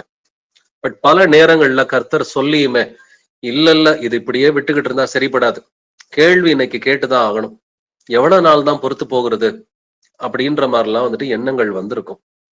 நான் இதெல்லாம் வந்துட்டு இதுக்கு மேல பொறுத்து போக மாட்டேன், நல்லா இவங்கள கேள்வி கேட்டோம்னு சொன்னாதான் இவங்க வழிக்கு வருவாங்க, அப்பதான் இவங்களுக்கு புத்தி புகட்ட முடியும்னு சொல்லி 10 நாள் 1 மாசம் கூட பொறுமையா இருந்துட்டு, இல்ல 3 மாசம் பொறுமையா இருந்துட்டு, 6 மாசம் பொறுமையா இருந்து திடீர்னு ஒரு நாள் நம்ம தவறான வார்த்தைகளை பேசியிருப்போம் இல்லைங்களா? அதுவும் கர்த்தர் விரும்பாத காரியம் தான். கர்த்தர் பேசாதேன்னு சொல்லியிருப்பாரு, நாமளும் உணர்ந்திருப்போம். இருந்தாலும் கர்த்தரை ஆஃப் பண்ணி வச்சுட்டு வேணாம் ஆவியானவரே நீங்க ஒரு நாள் சும்மா இருங்க, இது என்னோட ஸ்டைல்ல கேட்டாதான் கரெக்டா இருக்குன்னு சொல்லி தேவையில்லாம ஒரே ஒரு நாள் கோவப்பட்டு அந்த ரிலேஷன்ஷிப்பை கெடுத்துக்கிட்ட நாட்களும் இருக்கும். அந்த ரிலேஷன்ஷிப்ல ஒரு பெரிய விரிசல் உண்டான நாட்களும் இருக்கும். இது கணவன் மனைவிக்கு இடையில வர சண்டையா இருக்கலாம், இல்ல நாத்தனார் மாமியாருக்கு இடையில வர சண்டையா இருக்கலாம், மருமகளோட இருந்த சண்டையா இருக்கலாம். பட் ஒரு நாள் வந்துட்டு பண்றது அது பெரிய விரிசலை வந்துட்டு உண்டாக்கி இருக்கும். அப்படின்னா நம்முடைய சொற்கள் எப்படி இருக்கிறது, நம்முடைய வாயின் வார்த்தைகள் எப்படி இருக்கிறது, இதை கொண்டுதான் கர்த்தர் நியாயம் தீர்க்க போகிறார். வாசிக்கலாம் நீதிமொழிகள் 12ஆம் அதிகாரம் 18வது வசனம். Proverbs 12:18. பட்டய குத்துகள் போல் பேசுகிறவர்களும் உண்டு, ஞானமுள்ளவருடைய நாவோ ஔஷதம். பட்டய குத்துக்களை போல பேசுகிறவர்களும் உண்டு, ஞானமுள்ளவர்களுடைய நாவோ ஔஷதம். அப்ப கத்தியில குத்துற மாதிரி வந்துட்டு பேசுறவங்களும் இருக்கிறாங்க, வார்த்தைகளையே வந்துட்டு ஒருத்தரோட இருதயம் காயப்படுற மாதிரி பேசுறவங்களும் வந்துட்டு இருக்கிறாங்க. ஒரு சிலர் பாத்தீங்கன்னா சாஃப்டா காயப்படுத்துறவங்களும் இருப்பாங்க, ஹார்ஷா பேசி காயப்படுத்துறவங்களும் இருப்பாங்க. ஒரு சிலர் பாக்குறதுக்கு சாஃப்டா பேசுற மாதிரி இருக்கும், ஆனா வார்த்தைகள் வந்துட்டு கத்தி மாதிரி வந்துட்டு வரும். அப்ப நம்ம வந்துட்டு சாஃப்டா பேசுறோமா இல்ல சவுண்டா பேசுறோமா அது முக்கியம் இல்ல, கரெக்டா பேசுறோமா அதுதான் வந்துட்டு முக்கியமானது. ஒருத்தருடைய குரல் பெருசா இருக்கலாம், ஒருத்தருடைய குரல் சின்னதா இருக்கலாம், அது முக்கியம் இல்ல. நம்ம உள்ளுக்குள்ளார இருக்க இன்டென்ஷனை தான் கர்த்தர் பாக்குறாரு. நம்ம வந்துட்டு அந்த வார்த்தைக்கான இன்டென்ஷன் என்னது, அந்த வார்த்தைக்கான மோட்டிவேஷன் வந்துட்டு என்னது, அவங்கள காயப்படுத்துவதா அல்லது அவர்களுக்கு பக்தி விருத்தி வர மாதிரி பேசுறதா? அப்ப இந்த இன்டென்ஷனை பார்த்துதாங்க கர்த்தர் நியாயம் தீர்க்க போகிறார். வாசிக்கலாம் நீதிமொழிகள் 15ஆம் அதிகாரம் 7வது வசனம். Proverbs 15:7. ஞானிகளின் உதடுகள் அறிவை இறைக்கும், மூடரின் இருதயமோ அப்படி அல்ல. ஆமென். ஞானிகளின் உதடுகள் அறிவை இறைக்கும். என்ன அறிவு? கர்த்தரை அறிகிற அறிவு. கர்த்தரை அறிகிற அறிவை வந்துட்டு மத்தவங்களுக்கு ஷேர் பண்றதுதான் ஞானிகளுடைய வேலை. நாம ஞானியா இருக்கணும்னாக்க இயேசு கிறிஸ்துவை குறித்து மத்தவங்கள்ட்ட நீங்க பேசினாலே போதுங்க. ரொம்ப சிம்பிள். அவர் நல்லவர் அப்படின்னு சொல்லிட்டு மத்தவங்கள்ட்ட அடிக்கடி நீங்க பேசிக்கிட்டே இருந்தீங்கன்னா அதுவே நல்ல சுவிசேஷம் அறிவிக்கிறதுக்கான ஒரு ஆதாரமா இருக்கிறது. வாசிக்கலாம் நீதிமொழிகள் 25வது அதிகாரம் 11வது வசனம். Proverbs 25:11. ஏற்ற சமயத்தில் சொன்ன வார்த்தை வெள்ளித்தட்டில் வைக்கப்பட்ட பொற்பழங்களுக்கு சமானம். ஏற்ற சமயத்தில் சொன்ன வார்த்தை எப்படிப்பட்டதா? வெள்ளித்தட்டில் வைக்கப்பட்ட பொற்பழங்களுக்கு சமானமா இருக்கிறது. அப்ப ஏற்ற சமயத்துல வார்த்தைகளை கரெக்டா பேசணும். அவங்க ஒண்ணு எதிர்பார்த்துக்கிட்டு உங்ககிட்ட பேசுவாங்க, அதை புரிஞ்சுக்கிட்டு தான் நம்ம பதில் சொல்லணும். ஒரு சிலர் பாத்தீங்கன்னா நம்ம என்ன சொல்ல வரன்றதை புரிஞ்சுக்கவே மாட்டாங்க. அவங்க மனசுல என்ன இருக்குதோ அதையே தான் கொட்டிக்கிட்டு இருப்பாங்க. அந்த மாதிரி நபர்கள்ட்ட கான்வர்சேஷன் பண்ணது ஒரு சந்தோஷமாவே இருக்காது. சில நேரங்கள்ல பாத்தீங்கன்னா தேவையில்லாத வாக்குவாதங்கள் கூட வந்துடும். நாம செய்ய வேண்டியது என்னன்னாக்க, அவங்களுக்கு என்ன தேவை, அவங்களுக்கு எது பயனளிக்கும், அவங்களுக்கு எது பக்தி விருத்தியா இருக்கும், நம்ம யாருக்கிட்ட பேசுறோமோ அவர்களுடைய வாழ்க்கை மேம்படுவதற்கு, அவர்களுடைய பரிசுத்தம் அதிகரிக்கிறதுக்கு நம்ம என்ன செய்யணுமோ அந்த வார்த்தைகளை தான் நம்ம பேசணும். அதனாலதான் ஏற்ற சமயத்தில் சொன்ன வார்த்தை வெள்ளித்தட்டில் வைக்கப்பட்ட பொற்பழங்களுக்கு சமானமா இருக்கிறது. இல்ல பிரதர், நான் எல்லாத்துலயும் கரெக்டா தான் இருக்கிறேன், எனக்கு ஒரே ஒரு பிரச்சனை தான், இந்த வாயை மட்டும்தான் என்னால கட்டுப்படுத்த முடியல, மத்தபடி நான் கரெக்டா தான் இருக்கிறேன். இப்படி யாராவது நீங்க நினைச்சீங்கன்னா அதற்கும் ஒரு வசனத்தை கர்த்தர் கொடுக்கிறாரு. யாக்கோபு 1:26 வசனம், ஜேம்ஸ் 1:26. உங்களில் ஒருவன் தன் நாவை அடக்காமல் தன் இருதயத்தை வஞ்சித்து தன்னை தேவ பக்தியுள்ளவன் என்று எண்ணினால் அவனுடைய தேவ பக்தி வீணாயிருக்கும். உங்களில் ஒருவன் தான் நாவை அடக்காமல் தன் இருதயத்தை வஞ்சித்து தன்னை தேவ பக்தி உள்ளவன் என்று எண்ணினால் அவனுடைய தேவ பக்தி வீணா இருக்கும். தன்னுடைய நாவையே அடக்க தெரியாம, வார்த்தைகளை கரெக்டா பேச தெரியாம, வீணான வார்த்தைகள் எல்லாம் பேசிட்டு, இல்ல நான் இயேசுடைய பிள்ளை, நான் கரெக்டா தான் இருக்கிறேன், என்ன கொஞ்சம் நான் அதிகமா பேசுவேன் அவ்வளவுதான், மத்தபடி என்கிட்ட எந்த பிரச்சனையும் இல்லை, நான் ஏசப்பா பிள்ளைதான் அப்படின்னு ஒரு ஆள் நினைச்சுக்கிட்டாக்க, கர்த்தர் என்ன சொல்றாரு? அவனுடைய தேவ பக்தி வீணா இருக்கும், அவனுடைய தேவ பக்தி டோட்டல் வேஸ்ட்ங்கிறார். அவன் தன் இருதயத்தை வஞ்சிக்கிறான், தன்னைத்தானே ஏமாத்திக்கிறான்னு கர்த்தர் சொல்றார். அப்போ அடிப்படையா ஏசப்பா பிள்ளைகளுக்கு நாவடக்கம்ன்றது ரொம்ப ரொம்ப தேவைங்க. பட் ஏற்ற வேளையில சில நேரம் கர்த்தர் யாரையாவது கடிஞ்சுக்கன்னு சொன்னா கடிஞ்சுக்கலாம். பாவத்தின் வஞ்சனைகளா மற்றவங்களுக்கு இடரலா இருக்கிறாங்கன்னா அவளை கடிஞ்சுக்கிறது தப்பே கிடையாது. கள்ள போதகர்களை கடிஞ்சுக்கலாம், இல்ல பாவத்தின் வஞ்சனையில இருந்து நான் மற்றவங்களுக்கு இடரல் உண்டாக்குவேன்னு சொன்னா கடிஞ்சுக்கலாம். மற்றபடி நம்ம 1:1 பழகும் பொழுது, 1:1 பேசும் பொழுது எப்பொழுதுமே பக்தி விருத்திக்கு ஏதுவாக தான் பேசணும். விசுவாசத்திற்குரிய வார்த்தைகள், ஆவியின் கனிக்குரிய வார்த்தைகளை தான் பேசணும். எனக்கு நான் அடக்க தரல, அதை தவிர நான் பெர்ஃபெக்டா இருக்கிறேன்னா அவனுடைய தேவ பக்தி வீணா இருக்கும்னு கர்த்தர் சொல்றாரு. வாசிக்கலாம் யாக்கோபு 3:2 வசனம், ஜேம்ஸ் 3:2. நாம் எல்லாரும் அநேக விஷயங்களில் தவறுகிறோம். ஒருவன் சொல் தவறாதவனானால் அவன் பூரண புருஷனும் தன் சரீரம் முழுவதையும் கடிவாளத்தினாலே அடக்கிக் கொள்ளக்கூடியவனுமா இருக்கிறான். அமேன். நம்ம பூரண புருஷரா இருக்கணும்ன்றத கர்த்தர் விரும்புறாருங்க. உங்கள் பரமபிதாவானவர் அவர் பூரண சர்க்குணரா இருக்கிறது போல நீங்களும் பூரண சர்க்குணரா இருங்கள் என்று எழுதியிருக்கிறது. அப்ப ஒருவன் எப்ப பூரண புருஷனா இருக்கிறான்?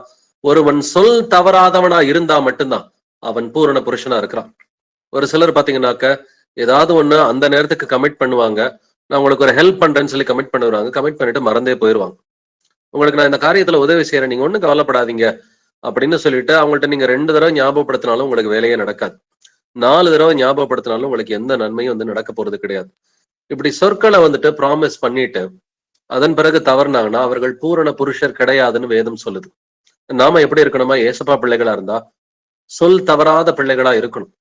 சொல் தவறாத பிள்ளைகளா இருந்தாதான் பூரண புருஷர் என்று வேதம் சொல்கிறது. வாசிக்கலாம் யாக்கோபு 3:0 வசனங்கள் 5 முதல் 6 வரைக்கும். James chapter 3 verses 5 to 6. அப்படியே நாவானது சிறிய அவயவமாயிருந்தும் பெருமையானவைகளை பேசும். பாருங்கள், சிறிய நெருப்பு எவ்வளவு பெரிய காட்டை கொளுத்தி விடுகிறது. நாவும் நெருப்புதான், அது அநீதி நிறைந்த உலகம். நம்முடைய அவயவங்களில் நாவானது முழு சரீரத்தையும் கரைப்படுத்தி ஆயுள் சக்கரத்தை கொளுத்தி விடுகிறதாயும் நரக அக்கினியினால் கொளுத்தப்படுகிறதாயும் இருக்கிறது. நாவானதும் சிறிய அவயமாயிருந்தும் பெருமையானவைகளை பேசும். ரொம்ப ஜாக்கிரதையா இருக்கணுங்க. நம்ம பெருமையானவ காரியங்களை பேசவே கூடாது. நான் பெருமை உள்ளவர்களுக்கு தேவன் எதிர்த்து நிற்கிறார் என்று எழுதியிருக்கிறது. இப்ப நாவு சிறியதா இருந்தாலும் பெருமையானவைகளை பேசும் தான். ஆனா ஏசப்பா பிள்ளைகளா இருக்கிறதுனால நாம பேசக்கூடாது. பாருங்கள், சிறிய நெருப்பு எவ்வளவு பெரிய காட்டை கொளுத்தி விடுகிறது. பைபிள்லயே நாக்குனால நிறைய சண்டைகள் வந்ததை நம்ம பார்த்திருக்கிறோம். நிறைய சிச்சுவேஷன்ஸ்ல ஒருவர் பேசுகிற வார்த்தைகள்னாலே வந்துட்டு 2 பேருக்கு நடுவுல சண்டை வந்தது, 2 ஊருக்கு நடுவுல சண்டை வந்தது. இது எல்லாத்தையுமே நம்ம வந்துட்டு பாக்குறோம். நாவும் நெருப்பு தான் என்று எழுதி இருக்கிறது. அது அநீதி நிறைந்த உலகம். நம்முடைய அவயவங்களில் நாவானது முழு சரீரத்தையும் கரைப்படுத்தி ஆயுள் சக்கரத்தை கொளுத்தி விடுகிறதாயும் நரக அக்கினியினால் கொளுத்தப்படுகிறதாயும் இருக்கிறது. அப்போ ஒரு மனுஷனே நரகத்துல தள்ளுறதுக்கு வல்லமை உள்ளது எதுங்க? நாக்கு தாங்க. பட் இந்த நாக்கை அடக்க முடியுமா அப்படின்னாக்க செக் பண்ணி பார்க்கலாம் வேதத்தை கொண்டு. யாக்கோபு 3ஆம் அதிகாரம் 8வது வசனம் வாசிக்கலாம். ஜேம்ஸ் 3:8. நாவை அடக்க ஒரு மனுஷனாலும் கூடாது, அது அடங்காத பொல்லாங்குள்ளதும் சாவுக்கு ஏதுவான விஷம் நிறைந்ததுமாய் இருக்கிறது. ஆமென். நாவை அடக்க ஒரு மனுஷனாலும் கூடாது, ஏன்னா அது அடங்காத பொல்லாங்குள்ளதும் சாவுக்கு ஏதுவான விஷம் நிறைந்ததுமா இருக்கிறது. கர்த்தரை சொல்லிட்டாரே நாக்கடக்க முடியாதுன்னு சொல்லி, அது மத்தவங்களுக்கு தாங்க, நமக்கு கிடையாது. இயேசு கிறிஸ்துவின் பிள்ளைகளுக்கு வந்துட்டு இந்த வசனம் பொருந்தாது. இது பொதுவா வந்துட்டு ஒரு மாம்சத்துல இருக்கிற மனுஷனுக்கு சொல்லப்படுகிறது. இயேசு கிறிஸ்துவின் பிள்ளைகள் ஞானமுள்ள வார்த்தைகளை பேசுவாங்கன்றதெல்லாம் நம்ம படிச்சு பார்த்தோம். இதுக்கு முந்தைய வசனங்கள்ல அவருடைய பிள்ளைகள் பேசுகிற வார்த்தை அது ஜீவ விருட்சம் போல் இருக்கும். ஏற்ற சமயத்தில் பேசுகிற வார்த்தை அது வெள்ளித்தட்டில் வைத்த பொற்பழங்களை போல வந்துட்டு இருக்கும் அப்படின்ற வசனங்கள் எல்லாம் படிச்சோம். இயேசு கிறிஸ்துவின் பிள்ளைகள் கரெக்டா தான் பேசுவாங்க. நியாய தீர்ப்பு நாள்ல வலது பக்கம் நிப்பாங்க. பட் கரெக்டா பேசாதவங்க எல்லாம் இயேசு கிறிஸ்துவின் பிள்ளைங்களே கிடையாது. எனக்கு நாக்க மட்டும் அடக்க தெரியல பிரதர் அப்படின்னா இப்போதைக்கு நம்ம இயேசு கிறிஸ்துவின் பிள்ளையா முழுமையா மாறல. பட் வேணா முழுமை அடைஞ்சுக்கலாம். இன்னும் ஒரு வாரத்துல 1 மாசத்துல முழுமை அடைஞ்சுக்கலாம். அப்படின்னா இருதயத்துல முழுமையா கர்த்தருடைய வசனங்களை நம்ம ஏத்துக்கணும். வாசிக்கலாம் யாக்கோபு 3ஆம் அதிகாரம் 9 முதல் 10 வரைக்கும். James chapter 3 verses 9 to 10. அதனாலே நாம் பிதாவாகிய தேவனை துதிக்கிறோம். தேவனுடைய சாயலின்படி உண்டாக்கப்பட்ட மனுஷரை அதனாலேயே சபிக்கிறோம்.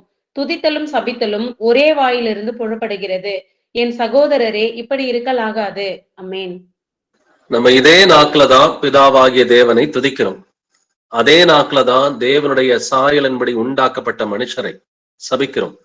துதித்தலும் சபித்தலும் ஒரே நாக்கிலிருந்து புறப்படுகிறது. என் சகோதரரை இப்படி இருக்கலாகாது. சரிங்க, ஒரே நாக்குல சபிக்கிறோம் துதிக்கிறோம், நம்முடைய ஜெபத்தை இயேசுப்பா கேட்பாரா? கண்டிப்பா கேட்க மாட்டார். நம்ம ஒரே நாக்குல துதிக்கிறோம் அதே நாக்குல சபிக்கிறோம் அப்படின்னு சொன்னா நம்முடைய ஜெபங்களை கர்த்தர் கேட்க மாட்டார். இப்ப சபித்தல் என்பது நமக்கு இருக்கக்கூடாது. உங்களுக்கு சுவிசேஷம் அறிவிக்கணும்னு ஆசை இருக்குதா? இல்ல சகோதரர்கள் வந்துட்டு நான் என்னோட குடும்பத்தை நான் ஒழுங்கு பண்ணிட்டு சபையில போதிக்கணும்னு சொல்லி ஆசைப்படுறீங்களா? முதல்ல உங்களுடைய நாக்கு கண்ட்ரோல் பண்ணுங்க. அது போதிக்கிற சகோதரர்களா இருந்தாலும் இல்ல போதிக்கணுன்ற ஆசை இருக்கிற சகோதரர்களா இருந்தாலும், நான் தனிப்பட்ட முறையில சுவிசேஷம் அறிவிக்கணுன்ற ஆசை இருக்கிற சகோதரர்கள் எல்லாருக்கும் கர்த்தர் சொல்வது, துதித்தலும் சபித்தலும் ஒரே நாவல் இருந்து பிறக்கக்கூடாது. நீங்க உங்க பக்கத்து வீடுக்கு எய்த்த வீடுக்கு சுவிசேஷம் அறிவிக்கணும்னு ஆசைப்படுறீங்களா? கூட வேலை பார்க்கறவங்க, அண்ணன் தம்பி அக்கா தங்கச்சி அப்பா அம்மா பிள்ளைகளுக்கு காஸ்பல் அறிவிக்க ஆசைப்படுறீங்களா? முதல்ல நம்முடைய நாக்கை நம்ம கட்டுப்படுத்தணும். நாக்கை கட்டுப்படுத்தாம வந்துட்டு நம்ம போய் சுவிசேஷம் அறிவிச்சோம்னா கர்த்தர் நம்மளோட இருக்கவே மாட்டாருங்க. துதித்தலும் சபித்தலும் ஒரே வாயிலிருந்து புறப்படக்கூடாதுன்னு சொல்றாரு. சரி, இதுக்கெல்லாம் என்னங்க சொல்யூஷன்? ஏதோ சொல்யூஷன் இருக்குதா? ஏன்னா ஒரு மாம்சமான மனிதனுக்கு நாவை அடக்க ஒரு மனுஷனாலும் கூடாது என்று எழுதியிருக்கிறது. அப்படின்னா எப்படித்தானே என்னுடைய நாக்கை கண்ட்ரோல் பண்றது? இதுக்கான சொல்யூஷன் ஃபைனல் பகுதிக்கு நம்ம வந்துட்டோம். இன்னும் ஒரு சில நிமிடங்கள்ல சொல்யூஷனை தெரிஞ்சுக்கிட்டு அதை நம்ம இம்ப்ளிமெண்ட் பண்ணுவோம். வாசிக்கலாம் லூக்கா 6ஆம் அதிகாரம் 45வது வசனம். லூக் 6:45. நல்ல மனுஷன் தன் இருதயமாகிய நல்ல பொக்கிஷத்திலிருந்து நல்லதை எடுத்து காட்டுகிறான். பொல்லாத மனுஷன் தன் இருதயமாகிய பொல்லாத பொக்கிஷத்திலிருந்து பொல்லாததை எடுத்து காட்டுகிறான். இருதயத்தின் நிறைவினால் அவன் வாய் பேசும். இருதயத்தின் நிறைவினால் அவன் வாய் பேசுங்க. நல்ல மனுஷனா இருந்தா தன் இருதயமாகிய நல்ல பொக்கிஷத்திலிருந்து நல்லதை எடுத்து காட்டுகிறான். இருதயத்தை பார்த்து நல்ல மனுஷனுடைய இருதயம் நல்ல பொக்கிஷம்னு சொல்றார். பொல்லாத மனுஷனுடைய இருதயம் வந்துட்டு பொல்லாத பொக்கிஷம்னு சொல்லி கர்த்தர் வந்துட்டு சொல்றாரு. இருதயத்தின் நிறைவினாலதான் வாய் பேசும். இல்ல பிரதர், என் மனசுல எல்லாம் ஒண்ணுமே கிடையாது, நான் சும்மா யதார்த்தமா பேசினேன், சும்மா கேஷுவலா பேசினேன். இப்படி எல்லாம் நம்ம மனிதர்கள்ட்ட தான் பேச முடியும், கர்த்தர்கிட்ட போய் பேசவே முடியாது. கர்த்தருடைய வசனம் ரொம்ப தெளிவாக இருக்கிறது. இருதயத்தின் நிறைவினாலதாங்க வாய் பேசும். வம்பு வார்த்தை வம்பெடுக்கிறோம்னாக்க மனசுல வந்துட்டு ஏதோ வஞ்சகம் இருக்கிறதுனாலதான் வம்பெடுக்கிறோம். நம்ம பரியாசம் பண்றோம்னா மனசுல வஞ்சகம் இருக்கிறதுனாலதான் பரியாசம் பண்றோம். சோ வம்பெடுக்கிறதோ பரியாசமா பேசுறதோ இல்ல நான் கேஷுவலா பேசுறேன், யதார்த்தமா பேசினேன், நான் கிராமத்தால, எனக்கு ஒண்ணுமே மனசுல வச்சுக்க தெரியாது, இப்படி எல்லாம் போய் கர்த்தர்ட்ட போய் சாக்கு போக்கு நொண்டி சாக்குகளை சொல்ல முடியாது. இருதயத்துல என்ன இருக்குதோ அதுதாங்க வாய் வழியா வந்துட்டு வரும். அப்ப இருதயத்துல முதல்ல சிந்தனைகளை நம்ம கர்த்தருக்கு பிரியமான சிந்தனைகளா மாத்தணும். நீங்க நாக்கு அடக்கணும்னு ட்ரை பண்றதுக்கு முன்னாடி முதல்ல இருதய சிந்தனைகளை வந்துட்டு கர்த்தருக்கு பிரியமான முறையில வச்சுக்கணும். இருதயம் கர்த்தருக்கு பிரியமான முறையில சிந்திச்சா மட்டும்தான் உங்களுடைய நாக்கு சரியான வார்த்தைகளை பேசும். வாசிக்கலாம் பிலிப்பியர் 2ஆம் அதிகாரம் 5வது வசனம். பிலிப்பியன்ஸ் 2:5. கிறிஸ்து இயேசுவில் இருந்த சிந்தையே உங்களிலும் இருக்க கடவது. ஆமென். ஆமென். கிறிஸ்து இயேசுவில் இருந்த சிந்தையே உங்களிலும் இருக்க கடவுது. இயேசு கிறிஸ்து நம்மை போல ஒரு பாடுள்ள மனிதனாக தான் இந்த பூமியில இருந்தார். அவர் எப்படி பெர்ஃபெக்டா இருந்தார் இல்லைங்களா? கரெக்டா பேசினாரு, எந்த வீண் வார்த்தையும் பேசல, எல்லா வார்த்தைகளும் பக்தி விருத்திக்கு ஏதுவான வார்த்தைகள். அவர் கோவப்பட்டப்ப கூட ஒரு கிருபை இருந்துச்சுங்க. இயேசு கிறிஸ்து கோவப்பட்டப்ப தருணங்களை யோசிச்சு பாருங்க, அப்ப கூட ஒரு கிருபை இருந்துச்சு. அப்ப இயேசு கிறிஸ்துவில் இருந்த சிந்தையே உங்களிலும் இருக்க கடவுது. அப்ப இருதய சிந்தனைகள் கர்த்தருக்கு பிரியமான முறையில இருக்கணும். இதுதான் அடிப்படையானது. இதை ஆயுதம் என்று கர்த்தர் பேசி இருக்கிறார். வாசிக்கலாம் 1 பேதுரு 4ஆம் அதிகாரம் 1 வசனம். 1 Peter 4:1. இப்படி இருக்க கிறிஸ்து நமக்காக மாம்சத்திலே பாடுபட்டபடியால் நீங்களும் அப்படிப்பட்ட சிந்தையை ஆயுதமாக தரித்துக் கொள்ளுங்கள். ஆமென். இப்ப இயேசு கிறிஸ்துவும் நம்மளை போல மாம்சத்துல தானே வந்துட்டு பாடுபட்டாரு. மாம்சத்திலே மனிதனாக இருந்து பாடுபட்டாரு, ஆனா மனிதனா கரெக்டா இருந்தாரு. அதனால நீங்களும் அப்படிப்பட்ட சிந்தையை ஆயுதமாக தரித்துக் கொள்ளுங்கள் என்று எழுதி இருக்கிறது. இப்ப ஏசப்பாவை போல நீங்க சிந்திச்சீங்கன்னா அது உங்களுக்கு பெரிய ஆயுதம்ங்க. அப்படிப்பட்ட சிந்தை, அந்த இருதய சிந்தை உங்களுக்கு ஆயுதத்தை போல இருக்கும். பட் என்னென்ன ஆயுதங்களை பத்தி கர்த்தர் பேசி இருக்கிறார்? சர்வாயுத வர்க்கத்தை பத்தி நமக்கு தெரியும் இல்லைங்களா? அப்ப சத்தியம் என்கிற ஒரு கச்சை இருக்குது, நீதி என்கிற மார்க்கவசம் இருக்குது. அப்ப இந்த சர்வாயுத வர்க்கம் உங்களுக்கு இருந்தா நீங்க கரெக்டா இருப்பீங்க. சர்வாயுத வர்க்கம் இல்லைனாக்க உங்களுடைய நாக்கு வந்துட்டு உங்க இஷ்டத்துக்கு வந்துட்டு பேசவே பேசாது. நமக்கு பிடிக்காத வார்த்தைகளை நம்முடைய நாக்கே பேசும். வாசிக்கலாம் எபேசியர் 6ஆம் அதிகாரம் வசனங்கள் 14 முதல் 17 வரைக்கும். Ephesians chapter 6 verses 14 to 17. சத்தியம் என்னும் கச்சையை உங்கள் அறையில் கட்டினவர்களாயும் நீதி என்னும் மார்க்கவசத்தை தரித்தவர்களாயும் சமாதானத்தின் சுவிசேஷத்திற்குரிய ஆயத்தம் என்னும் பாதரட்சையை கால்களிலே தொடுத்தவர்களாயும் பொல்லாங்கன் எய்யும் அக்கினி ஆஸ்திரங்களை எல்லாம் அவித்து போடத்தக்கதாய் எல்லாவற்றிற்கும் மேலாக விசுவாசம் என்னும் கேடகத்தை பிடித்து கொண்டவர்களாயும் நில்லுங்கள். இரட்சண்யம் என்னும் தலை சிராவையும் தேவ வசனமாகிய ஆவியின் பட்டயத்தையும் எடுத்துக்கொள்ளுங்கள். ஆமென். சர்வாயுத வர்க்கத்தை பத்தி கர்த்தர் பேசி இருக்கிறார். அப்ப இந்த சர்வாயுத வர்க்கம் இருக்கிறவங்க மட்டும்தான் கரெக்டா சிந்திப்பாங்க. கரெக்டா சிந்திக்கிறவங்க மட்டும்தான் கரெக்டா பேசுவாங்க. சத்தியம் என்னும் கச்சையை உங்கள் அறையிலே கட்டினவர்களாய் இருக்கிறீர்களா? நம்மை நாமே நிதானித்து அறிவோம். எல்லா சத்தியத்தையும் ஏத்துக்கிட்டோமா, இல்ல எனக்கு பிடிச்ச சத்தியத்தை மட்டும் நான் ஏத்துக்கிட்டேனா? ஏன்னா ஒரு சிலர் பாத்தீங்கன்னா, இங்க பிரதர் இங்க ஈஸியா இருக்குது, இங்க தசம பாகம் கிடையாது, காணிக்க கிடையாது, நிறைய பணத்தை மிச்சம் பண்ணலாம், யாரும் நம்மளை கேள்வி கேட்க மாட்டாங்க, நம்மளை யாருமே வந்துட்டு இங்க திட்ட மாட்டாங்க, கடிஞ்சுக்க மாட்டாங்க, அதனால இங்க இருக்கிறது சுலபமா இருக்குது. அப்படி இருக்கிறவர்களும் 1-2 பேர் இருக்கத்தான் செய்யறாங்க. அதையும் கர்த்தர் யாருன்னு சொல்லி வெளிப்படுத்துவார். சத்தியம் என்னும் கச்சைய அப்ப முழு சத்தியத்தை நம்ம ஏத்துக்கிறோமா, இல்ல 1-2 சத்தியத்தை மட்டும் நம்ம ஏத்துக்கிறோமா? அப்ப முழு சத்தியத்தை நம்ம ஏத்துக்கிட்டோம் அப்படின்னு சொன்னா நம்முடைய இருதயம் வந்துட்டு கரெக்டா இருக்கும், கரெக்டா நம்முடைய நாவு வந்துட்டு பேசும். நீதி என்னும் மார்க்கவசத்தை தரித்தவர்களா இருக்கிறோமா? அப்ப எனக்கு நான் ஒண்ணு, மத்தவங்களுக்கு நான் ஒண்ணு நான் பேசுறேன்னா, நீதின்றதே எனக்கு என்ன நீதியோ அதே நீதி தான் மத்தவங்களுக்கும். மத்தவங்களுக்கு நான் என்ன வந்துட்டு அளவுகோல் வைக்கிறேனோ அதே அளவுகோல் தான் வந்துட்டு எனக்கும் வந்துட்டு நான் வைக்கணும். அதனாலதான் தோற்றத்தின்படி தீர்ப்பு செய்யாமல் நீதியின்படி தீர்ப்பு செய்யுங்கள் என்று கர்த்தர் சொல்றார். இது எப்படிப்பட்ட நீதி? இது தேவ நீதி. முதலாவது தேவனுடைய ராஜ்யத்தையும் அவருடைய நீதியும் தேடுங்கள். அப்ப தேவ நீதியை உடைய பிள்ளைகளா நம்ம இருக்கிறோமா? இதுதான் மார்க்கவசம் என்று கர்த்தர் சொல்றார். இப்போ உங்களுக்கும் உங்க குடும்பத்துக்கும் வைக்கிற நீதி நியாயம் இதைத்தான் நீங்க மத்தவங்களுக்கு வைக்கிறீங்களா, இல்ல மத்தவங்களுக்கு ஒண்ணு உங்களுக்கு ஒண்ணுன்னு சொல்லி நீங்க பேசுறீங்களா? நம்மை நாமே நிதானித்து அறிவோம். அடுத்து சமாதானத்தின் சுவிசேஷத்திற்குரிய ஆயத்தம் என்னும் பாதரட்சை இருக்குதா? எப்பொழுதுமே சுவிசேஷம் அறிவிக்கிறதுக்கு ஆயத்தமா இருக்கிறோமா? எந்த நேரத்திலையும் இல்ல ஏசப்பா பத்தி பேசினாக்க எனக்கு கூச்சமா இருக்குது பிரதர், நான் இன்னும் வந்துட்டு உங்க அளவுக்கு எல்லாம் பைபிள் படிக்கல, நான் இன்னும் அந்த அளவுக்கு எல்லாம் பழக்கப்படல, இப்படி எல்லாம் நம்ம நொண்டி சாக்கு சொல்லவே முடியாதுங்க. விசுவாசித்தேன் ஆகையால் பேசினேன் என்று எழுதி இருக்கிறது.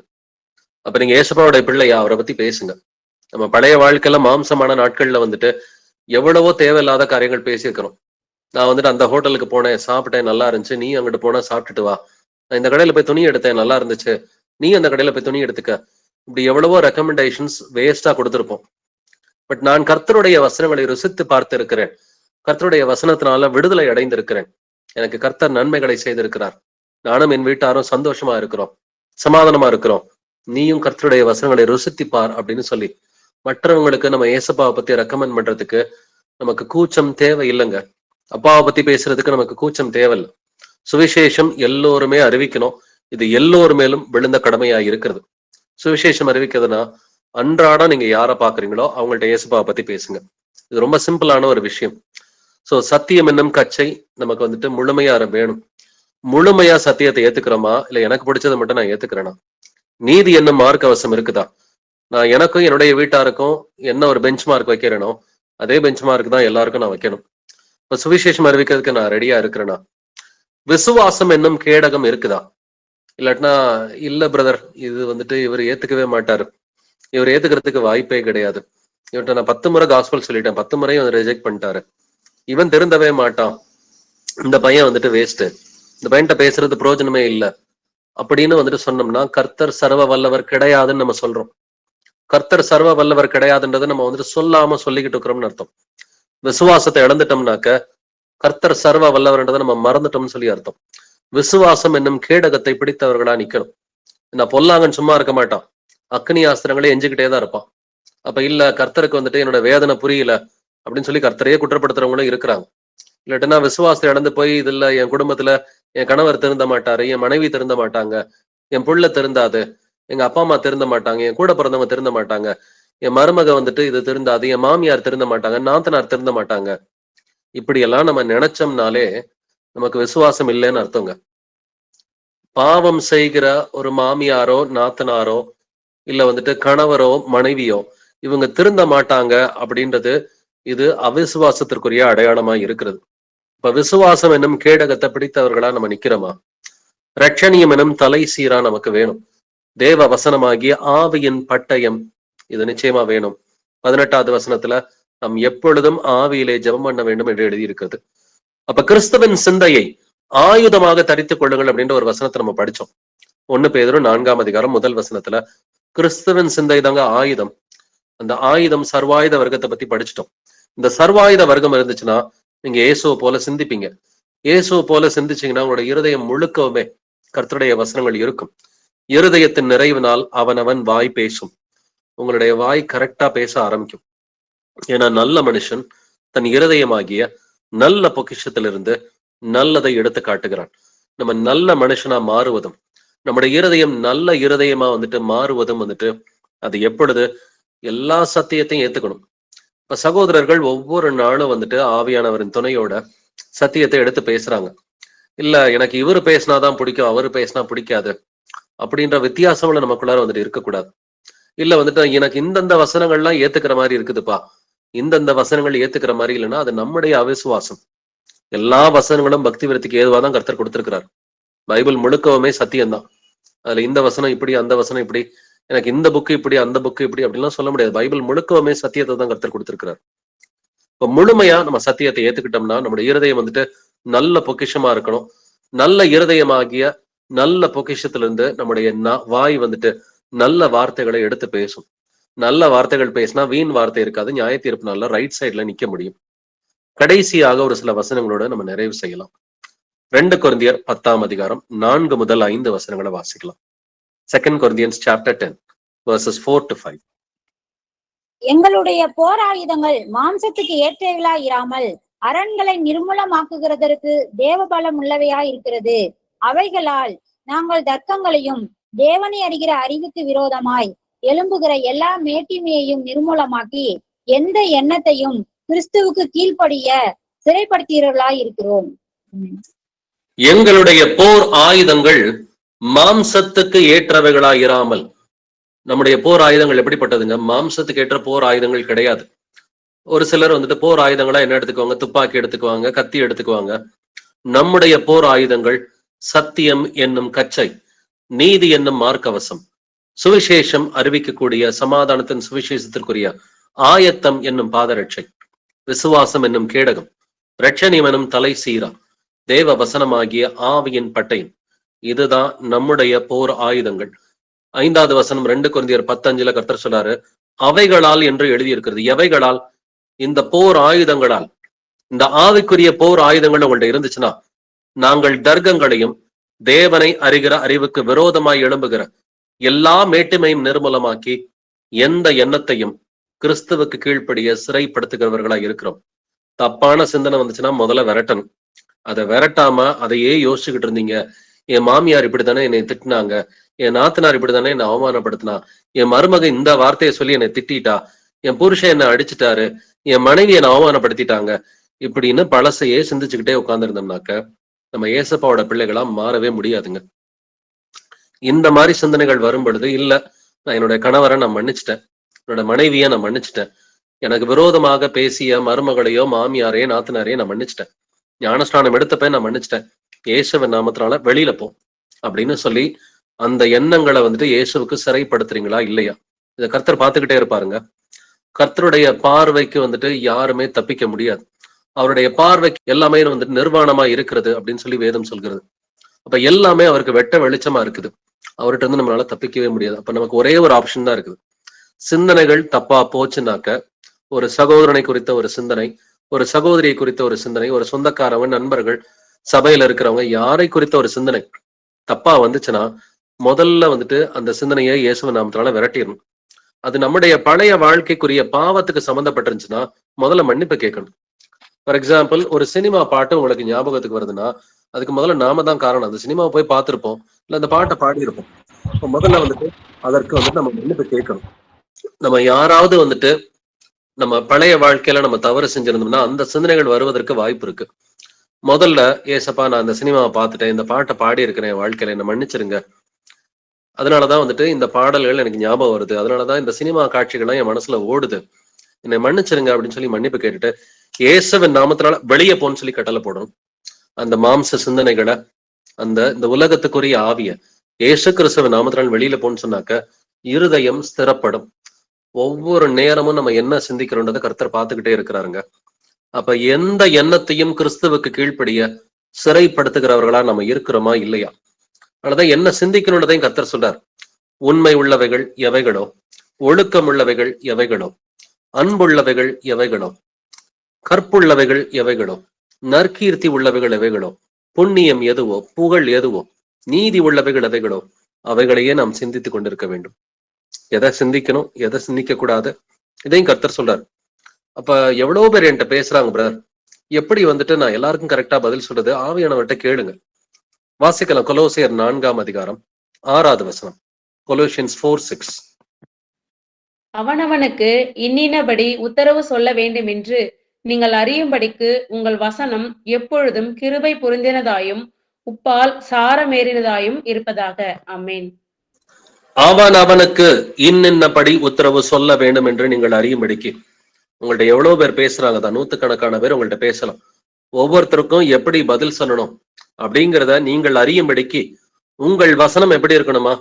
எப்பொழுதும் கிருபை பொருந்தினதாயும் உப்பால் சார மீறினதாயும் இருப்பதாக. உங்களோட வார்த்தை எப்படிங்க இருக்கணும்? எப்பொழுதுமே கிருபையோட இருக்கணும். உப்பால் சார மீறின வார்த்தையாக இருக்க வேண்டும். உப்புக்கு வந்துட்டு அந்த சாரம் போயிடுச்சுன்னா அதை ரோட்ல கொட்டிடுவாங்கன்னு சொல்லி கர்த்தரே சொல்றார். இப்ப நம்முடைய வார்த்தைகள் வந்துட்டு கிருபை உள்ள வார்த்தைகளாய் இருக்க வேண்டும். அதற்கு முதல்ல இருதயம் வந்துட்டு கர்த்தருக்கு பிரியமான முறையில சிந்திக்கணும். இருதயம் கர்த்தருக்கு பிரியமான முறையில வந்துட்டு சிந்திக்கல, நம்ம இன்னும் மாம்ச சிந்தைகளுக்கு இடம் கொடுக்கிறோம், இன்னும் பாவ சிந்தைகளுக்கு நம்ம இடம் கொடுக்கிறோம் அப்படின்னு சொன்னாக்க வாய் நீங்க சொல்றபடி கேட்கவே கேட்காதுங்க.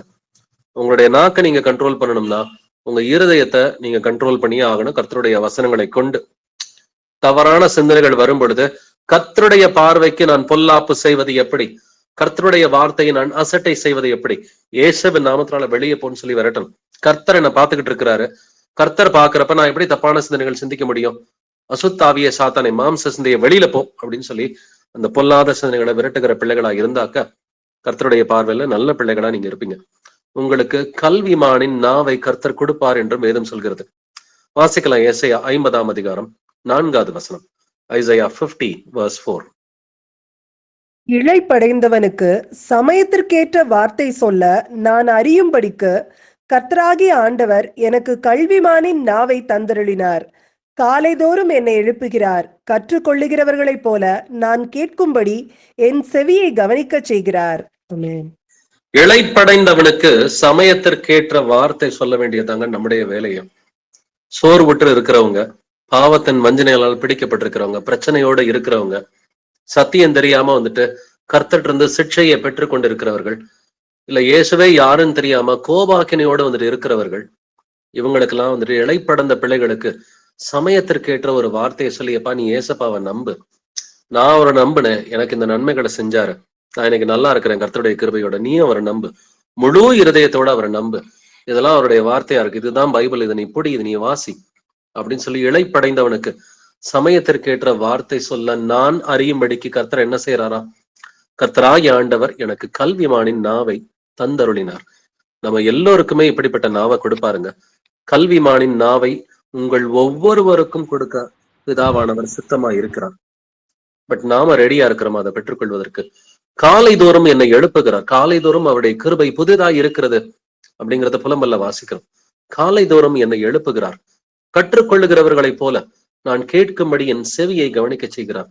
கவனிக்கிற எண்ணம் இல்லைன்னா கர்த்தட்ட கேளுங்க, ஆண்டவரே நீங்க எழுதியிருக்கிறீங்களே என் செவியை கவனிக்க செய்கிறார் என்று எழுதியிருக்கிறீங்களே, ஆண்டவரே என்னை எழுப்பி விடுங்க, என்னை கவனிக்க செய்யுங்க, என்னை வாசிக்கிறதுக்கு கிருபையை கொடுங்க, பைபிளை வாசிக்கிறதுக்கு, அதை புரிஞ்சுக்கிறதுக்கு ஞானத்தை கொடுங்க, அதன் மேல் நோக்கமா இருப்பதற்கு எனக்கு கிருபையை கொடுங்க, தவறான சிந்தனைகள் வரும் பொழுது இயேசுவின் நாமத்தினாலே விரட்டி அடிப்பதற்கு எனக்கு கிருபையை கொடுங்க ஆண்டவரே, கல்விமானின் நாவை எனக்கு கொடுங்க, என்னுடைய வாயிலிருந்து வருகிற வார்த்தைகள் கிருபையுள்ள வார்த்தைகளா, ஆவியின் கனிக்கேற்ற வார்த்தைகளா இருப்பதற்கு எனக்கு இரக்கம் பாராட்டுங்க ஆண்டவரே இப்படின்னு சொல்லி நம்ம ஜெபிச்சு இதற்கு முயற்சி செஞ்சாக்க எல்லாருடைய நாவும் கல்விமானின் நாவை போல இருக்குங்க.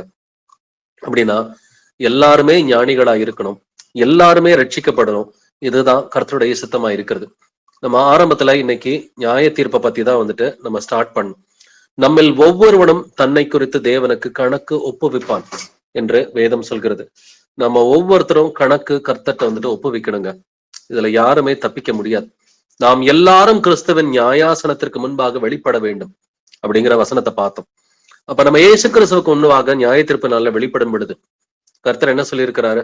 மனுஷர் பேசும் வீணான வார்த்தைகள் யாவையும் குறித்து நியாய தீர்ப்பு நாளிலே கணக்கு ஒப்புவிக்க வேண்டும் என்று எழுதியிருக்கிறது.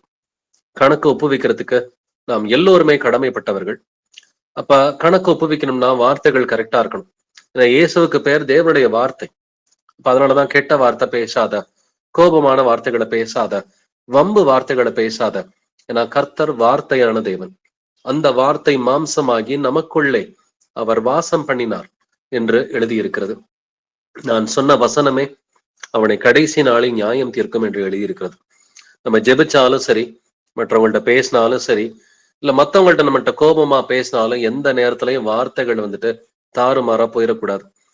வசனத்துக்குரிய பராமீட்டருக்குள்ளதான் வந்துட்டு இருக்கணும். அப்படின்னா ஆவியானவர் உங்களுக்கு நிச்சயமா உதவி செய்வார்.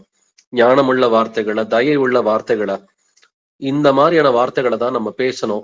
வார்த்தையை மட்டும் ஒருத்தன் அடக்கலைன்னா அவனுடைய தேவ பக்தி வீணா இருக்கும் என்று கர்த்தர் சொல்றாரு. நாவை அடக்க ஒருவனாலும் கூடாது என்று எழுதியிருந்தாலும் ஆவியானவர் நமக்குள்ள இருந்தா கூடாத காரியம் ஒன்றுமே இல்லை. விசுவாசிக்கிறவனுக்கு எல்லாம் கூடும் என்று கர்த்தர் சொல்றார். அப்ப இதுக்கு சொல்யூஷன் என்னது? இருதயத்தின் நிறைவினால் வாய் பேசும்.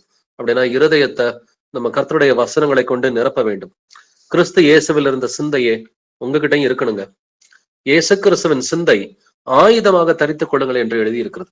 ஆயுதம்னா சத்தியம் என்னும் கச்சை, நீதி என்னும் மார்க்கவசம், ஆயத்தம் என்கிற பாதரட்சை, விசுவாசம் என்னும் கேடகம், ரட்சணம் என்னும் தலை சீரா, அந்த ஆவிக்குரிய பட்டயம் தேவ வசனம்.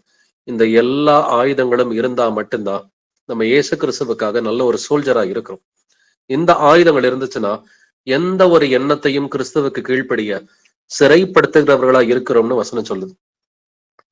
அப்ப இருதயம் ஸ்திரப்பட்டாதான், இருதயத்துல சிந்தனைகள் கரெக்டா இருந்தாதான் நாவு கரெக்டானதை பேசும்.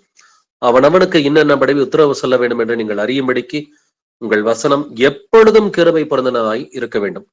எப்பொழுதுமே கிருபையாதாங்க வந்துட்டு பேசணும். அப்ப நம்ம இப்படி கல்விமானின் நாவை கர்த்தர் கொடுக்க நமக்கு வந்துட்டு அவர் எப்பொழுதுமே ஆயத்தமா இருக்கிறார். இது வரைக்கும் எனக்கு பேச தெரியல ஆண்டவரே அப்படின்னு இருந்தாலும் பரவாயில்ல, இப்பொழுது நாம் மனம் திரும்புவோம். இப்பொழுது மனம் திரும்பினாலும் கல்விமானின் நாவை கர்த்தர் உங்களுக்கு கொடுப்பார். ஜீவ விருட்சம் போல பேசுகிற வார்த்தையை கர்த்தர் கொடுப்பாரு. அதுக்கு அடிப்படை இருதயம் கர்த்தருடைய வசனங்களை கொண்டு ஸ்திரப்பட வேண்டும். நாம் எல்லோருமே சர்வாயுத வர்க்கம் தரித்த பிள்ளைகளாய் இருக்க வேண்டும். இதற்காக கர்த்தர்ட்ட நம்ம ஒரு ஜெபம் பண்ணி ஒரு ஜெபத்தோட நிறைவு செய்யலாம். Praise Lord brothers and sisters. எங்கள் கர்த்தராகிய இயேசுவே, எங்கள் அப்பா தந்தையே, மை போற்றுகிறேன், மை புகழுகிறேன், மை வாழ்த்துகிறேன், மை வணங்குகிறேன், மை ஆராதிக்கிறேன், நம்மை துதிக்கிறேன், நமக்கு நன்றி செலுத்துகிறேன், நமக்கு ஸ்தோத்திரம் செலுத்துகிறேன். ஆண்டவரே, எங்கள் கர்த்தராகிய இயேசுவே, நீர் நல்லவர், வல்லவர், பரிசுத்தர், நீர் தூயவர், நீர் இரக்கமுள்ளவர், நீர் சாந்தமுள்ளவர், நீர் நீதி உள்ளவர். துதியும் கனமும் மகிமையும் வல்லமையும் என்றென்றும் உடையது. ஏசப்பா, இந்த வேளையில ஆண்டவரே, எங்களுடைய பாவங்களை முதலாவது மன்னிங்க ஆண்டவரே. மனுஷர் பேசுகிற வீண் வார்த்தைகள் யாவையும் குறித்து நியாய தீர்ப்பு நாளிலே கணக்கு ஒப்புவிக்க வேண்டும் என்று எழுதியிருக்கிறது. ஏசப்பா, நாங்க எவ்வளவோ எங்களுடைய வாழ்க்கையில வீண் வார்த்தைகளை நாங்க பேசியிருக்கிறோம். நாங்கள் இந்நாள் வரைக்கும் பேசிய எல்லா வீண் வார்த்தைகளுக்கும் நாங்கள் மன்னிப்பு வேண்டுகிறோம் ஆண்டவரே. ஏசப்பா, உடைய பிள்ளைகள் வந்துட்டு பக்தி விருத்திக்கு ஏதுவான வார்த்தைகளை மட்டும்தான் பேசுவாங்கன்னு சொல்லி வேதம் சொல்லி கொடுக்கிறது. நாங்கள் ஆண்டவரை இன்று தொடங்கி இந்த நேரத்திலிருந்து பக்தி விருத்திக்கு ஏதுவான வார்த்தைகளை மாத்திரம் நாங்கள் பேசுவதற்கு எங்களுக்கு இரக்கம் பாராட்டுங்க ஆண்டவரே. ஏசப்பா, நித்திய நியாய தீர்ப்பு என்ற ஒரு அடிப்படையான உபதேசத்தை எங்களுக்கு நீங்க கொடுத்திருக்கிறாங்க ஆண்டவரே. நாம் எல்லாரும் ஆண்டவரை கிறிஸ்துவின் நியாயாசனத்திற்கு முன்பாக கணக்கு ஒப்புவிக்க வேண்டும் என்று எழுதியிருக்கிறது. ஏசப்பா, நன்மையானாலும் தீமையானாலும் தேவன் நியாயத்திலே கொண்டு வருவார். ஒவ்வொரு கிரியையும், அந்தரங்கமான ஒவ்வொரு காரியத்தையும் தேவன் நியாய தீர்ப்பு நாளிலே வெளிப்படுத்துவார் என்று எழுதியிருக்கிறபடி, ஏசப்பா, உடைய வருகை சமீபமா இருக்கிற இந்த வேளையில, நீர் கொடுக்க போகிற நியாய தீர்ப்பு சமீபமா இருக்கிற இந்த வேளையில, சபையார் எல்லோருமே கர்த்தராகிய இயேசுவின் நாமத்தினால் ஆசீர்வதிக்கிறேன்.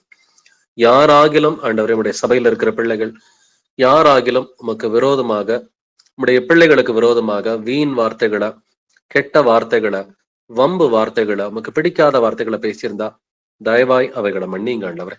இந்த எல்லா வார்த்தைகளையும் இயேசு கிறிஸ்துவின் நாமத்தினால நாங்க கேன்சல் பண்றோம்ப்பா.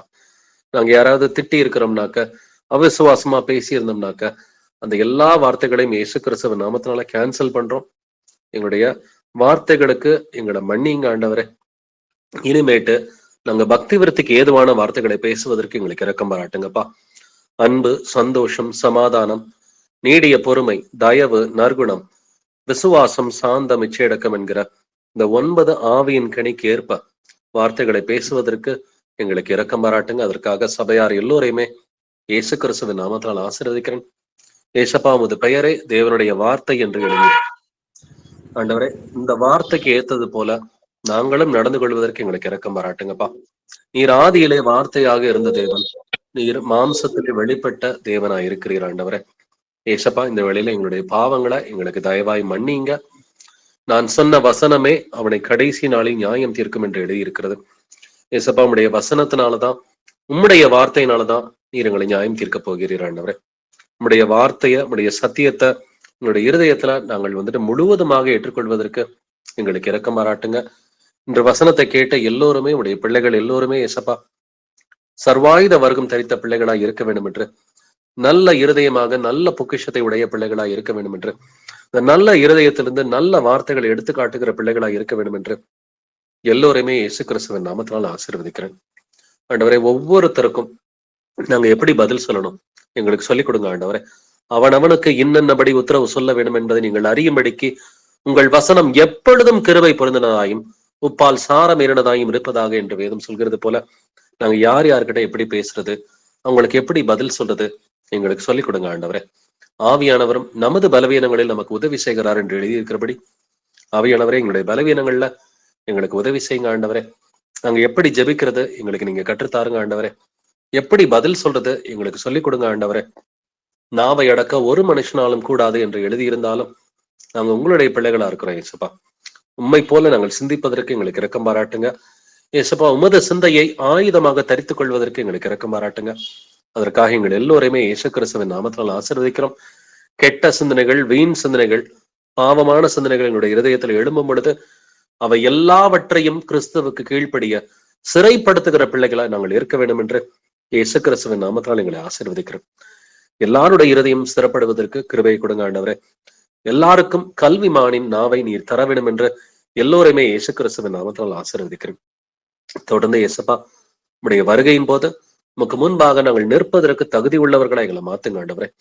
உங்களை அழைத்தவர் பரிசுத்தராய் இருக்கிறது போல நீங்களும் உங்கள் நடக்கைகள் எல்லாவற்றிலையும் பரிசுத்தராய் இருங்கள் என்று எழுதியிருக்கிறது போல ஏசப்பா, எங்களுடைய எல்லா நடக்கைகளிலும், நாங்கள் பேசுகிற எல்லா வார்த்தையிலும், எங்களுடைய பார்வை ஒவ்வொன்றிலும், எங்களுடைய சிந்தனை ஒவ்வொன்றிலும் நாங்கள் பரிசுத்த பிள்ளைகளாய் இருக்க வேண்டும் என்று எங்கள் எல்லோருமே இயேசு கிறிஸ்துவின் நாமத்தால் ஆசீர்வதிக்கிறேன். எங்கள் கர்த்தராகிய இயேசு கிறிஸ்துவே, நீர் சீக்கிரமா இந்த பூமிக்கு வாரும் ஆண்டவரே. துதிகன மகிமை எல்லாம் இயேசுவே ஒருவருக்கே உண்டாவதாக. இந்த ஜெபங்களை என்னுடைய கர்த்தராகிய இயேசு கிறிஸ்துவின் மகா பரிசுத்த நாமத்தால் ஏறெடுக்கிறேன் ஜீவனுள்ள எங்கள் நல்ல பிதாவே. ஆமென், ஆமென். யாருக்காவது ஜெப குறிப்புகளோ அல்லது சாட்சிகள் நம்ம சபையாரோட பகிர்ந்துக்கலாம். சொல்லுங்க. போட்டு வந்ததுல இருந்தே வவுறு ரொம்ப வலிக்குது பிரதர். எனக்கு இவ்வளவு நாளா எனக்கு இந்த 2-3 ஊசி போட்டதுல இருந்து வலி எதுவும் தெரியல பிரதர். இந்த மருந்து போட்டு வந்ததுல இருந்து எனக்கு வவுறு ரொம்ப வலிக்குது பிரதர். அப்படிங்களா? என்ன மருந்து போட்டீங்க? கீமோவுக்கு 3வது மருந்து போட்டிருக்காங்க பிரதர். இன்னைக்கு எக்ஸ்ட்ரா ஒரு மருந்து போட்டாங்க. நாள் போடுறது மருந்தோட இன்னைக்கு ஒரு வெள்ளை மருந்து ஒண்ணு எக்ஸ்ட்ரா போட்டாங்க. அது போட்டதுல இருந்தே வவுறு வலிக்குது பிரதர். கேட்டா அது அப்படிதாம்மா இருக்கும், அப்புறம் சரியாயிடும் அப்படின்றாங்க பிரதர். ஓகே சிஸ்டர், நம்ம ஜெபிக்கலாம்.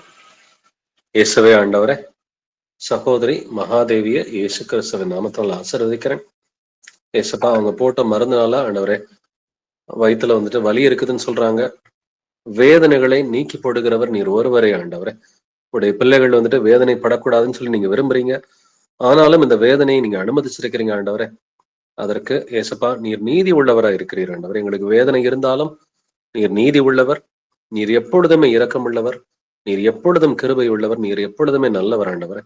எங்களுடைய பாவத்தின் வஞ்சனையினால உனக்கு விரோதமாக எவ்வளவோ காரியங்களை நாங்கள் பேசி இருக்கிறோம், எவ்வளவோ கிரியைகளை நாங்கள் நடப்பித்திருக்கிறோம் ஆண்டவரே. நீர் வெறுக்கிற காரியங்களை நாங்கள் வந்துட்டு விருப்பத்தோட நடத்தி இருக்கிறோம். அதற்காக அந்த சகோதரிய மன்னிங்க ஏசப்பா.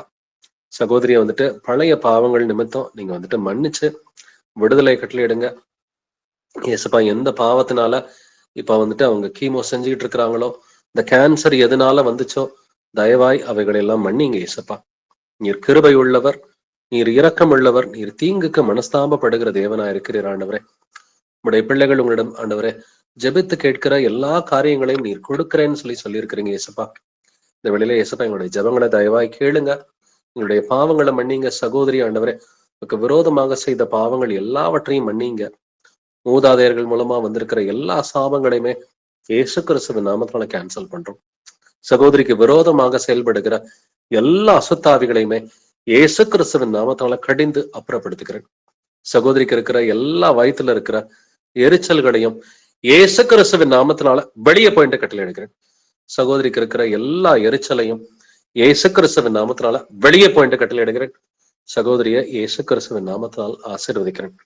இப்பொழுதே அந்த எரிச்சல் நீங்கி போக வேண்டும் என்று, வயிற்றுல இருக்கிற வலிகள், எரிச்சல்கள், பலவீனங்கள் எல்லாமே நீங்கி போக வேண்டும் என்று இயேசு கிறிஸ்துவின் நாமத்தினாலே கட்டளை எடுக்கிறேன். சகோதரிய இயேசு கிறிஸ்துவின் நாமத்தினால ஆசீர்வதிக்கிறேன். நீங்க இயேசுப்பா அவங்களை பலப்படுத்துங்க. உங்களுடைய கிருபை உள்ள வசனங்கள் எல்லாவற்றையும் அவர்கள் இருதயத்துல ஏத்துக்கிறதுக்கு கிருபை பாராட்டுங்க ஆண்டவரே. அதற்காக சகோதரி இயேசுவின் நாமத்தினால் ஆசீர்வதிக்கிறேன். இந்த வயிற்றுல இருக்கிற எல்லா எரிச்சல் இருந்து இயேசுவின் நாமத்தினால விடுதலை கட்டளை எடுக்கிறேன். துதிகன மகிமையெல்லாம் இயேசுவை ஒருவருக்கே உண்டாவதாக. இந்த ஜெபங்களை என்னுடைய கர்த்தராகிய இயேசு கிறிஸ்துவின் மகா பரிசுத்த நாமத்தினால் ஏறெடுக்கிறேன் ஜீவனுள்ள எங்கள் நல்ல பிதாவே. Amen, amen. Praise Lord. நான் எட்வின் அப்பா பேசுறேன். சொல்லுங்க பிரதர். திங்கக்கிழமை என் பொண்ணு டிஸ்சார்ஜ் ஆகி போயிடுச்சு. சந்தோஷம். ஓகே. உங்களுக்கு சொல்ல முடியல, ஆனா இடுப்புல வலி பயங்கரமா இருக்குன்னு சொல்லுது. இன்னைக்கு போன் பண்ணி கேட்டேன்.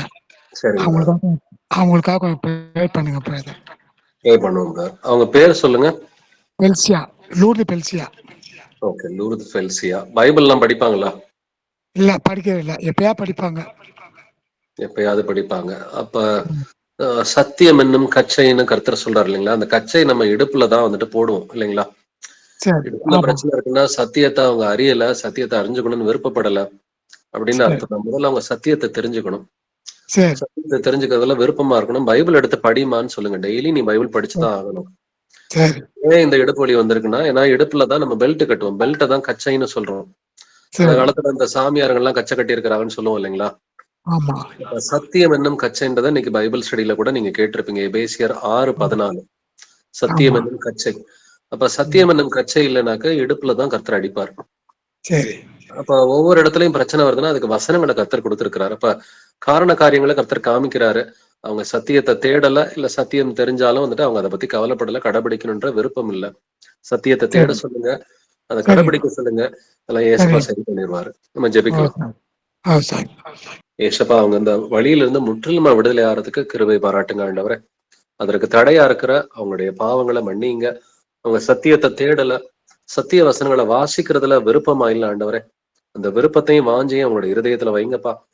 பைபிள் எடுத்து நல்லா தீவிரமாக ஆராய்ச்சி செய்வதற்கு நீங்க உங்களுக்கு ஞானத்தை கொடுங்க. இருதயத்துல எண்ணத்தை வைங்க ஆண்டவரே. பைபிளை வந்துட்டு நல்லா படிச்சு அதுக்கு நான் கீழ்ப்படிவேன் அப்படின்ற ஒரு தீர்க்கமான எண்ணத்தை உங்களுடைய இருதயத்துல வைங்கப்பா. சத்தியம் என்னும் கச்சை இல்லாததுனால ஏசப்பா அவங்களுக்கு இடுப்புல இருக்கிற பிரச்சனைகள் வந்துட்டு வந்திருக்கிற நீர் நீதியாய் நியாயம் தீர்த்திருக்கிறீர் ஆண்டவரே. நீர் எப்பொழுதும் நீதி உள்ளவர், நீர் எப்பொழுதும் ஆண்டவரை நல்லவராய் இருக்கிறீர். ஆனாலும் ஏசப்பா தயவாய் மன்னிங்கப்பா. தயவாய் இந்த வழியில அவங்களை மன்னிச்சு அவங்களுக்கு விடுதலை கொடுங்க. உங்க சத்தியத்தை தேடுவதற்கு, சத்தியத்தை ஆண்டவரை தெரிந்து கொண்டு அதற்கு கீழ்ப்படிவதற்கு இரக்கம் பாராட்டுங்கப்பா. அதற்காக அவர்களை இயேசு கிறிஸ்துவின் நாமத்தாலே ஆசீர்வதிக்கிறேன். சகோதரிக்கு இருக்கிற எல்லா இடுப்புல இருக்கிற வலிகள், வேதனைகள், எல்லா பலவீனங்கள், இவை எல்லாவற்றையுமே இயேசு கிறிஸ்துவின் நாமத்தினால வெளியே போயிட்டு கட்டளையிடுங்கள். சகோதரி லூர்து ஃபெல்சியாவுக்கு இருக்கிற எல்லா இடுப்புல இருக்கிற வலிகள், வேதனைகள், பலவீனங்கள், இவை எல்லாவற்றையுமே இயேசுவின் நாமத்தினால வெளியே போயிட்டு கட்டளையிடுகிறேன். சகோதரி இயேசுவின் நாமத்தினாலே ஆசீர்வதிக்கிறேன். சகோதரி இயேசுவின் நாமத்தினாலே பலப்படுத்துகிறேன். இந்த இடுப்பு வலியிலிருந்து இயேசு கிறிஸ்துவின் நாமத்தினாலே முழு விடுதலையை கட்டளையிடுகிறேன். நீங்க சகோதரியோட கூட இருங்க. சகோதரியை வழி நடத்துங்க ஆண்டவரே. துதிகன மகிமை எல்லாம் இயேசுவே ஒருவருக்கே உண்டாவதாக. இந்த ஜபங்களை என்னுடைய கர்த்தராக இயேசு கிறிஸ்துவின் மகா பரிசுத்த நாமத்தினால் ஏறெடுக்கிறேன். ஜீவனுள்ள எங்கள் நல்ல பிதாவே. ஆமென், ஆமென். பிரதர் சிஸ்டர்ஸ் வேற யாருக்காவது? மோகன் பிரதர், பிரைஸ் லார்ட், நல்லா இருக்கீங்களா? பிரைஸ் லார்ட் பிரதர், நல்லா இருக்கேன் பிரதர். ஒரு இன்னைக்கு என் பையனுக்கு கொஞ்சம் நல்லா ஆயிடுச்சு பிரதர். பழையபடி அவன் கொஞ்சம் ஆட்டோ ஓட்ட போவான். சில வாட்டி கோவப்படுவான், சில வாட்டி எங்களுக்கு ஏற்ற மாதிரி அவன் நடப்பான் பிரதர். எல்லா விஷயத்துலையும் நம்மளுக்கு ஏற்ற மாதிரி தான் நடக்கிறான். ஆனால் சில டைம் வந்து அவனுக்குள்ள ஒரு எரிச்சல் படுவான். அதை நான் சொல்லுவேன், எங்கள் வாய்ப்புக்கிட்ட சொல்லுவேன், நம்ம அவனுக்காக நம்ம பிரயாசப்பட்டு அவனுக்காக நம்ம ஜெபிக்கணும். அவனுக்காக நம்ம எல்லா விஷயத்தையும் நம்ம அனுசரிச்சு பண்ணுமா. அவன் அறியாமல் இருக்கலாம், எங்கள் மனைவி கிட்ட சொல்லுவேன்.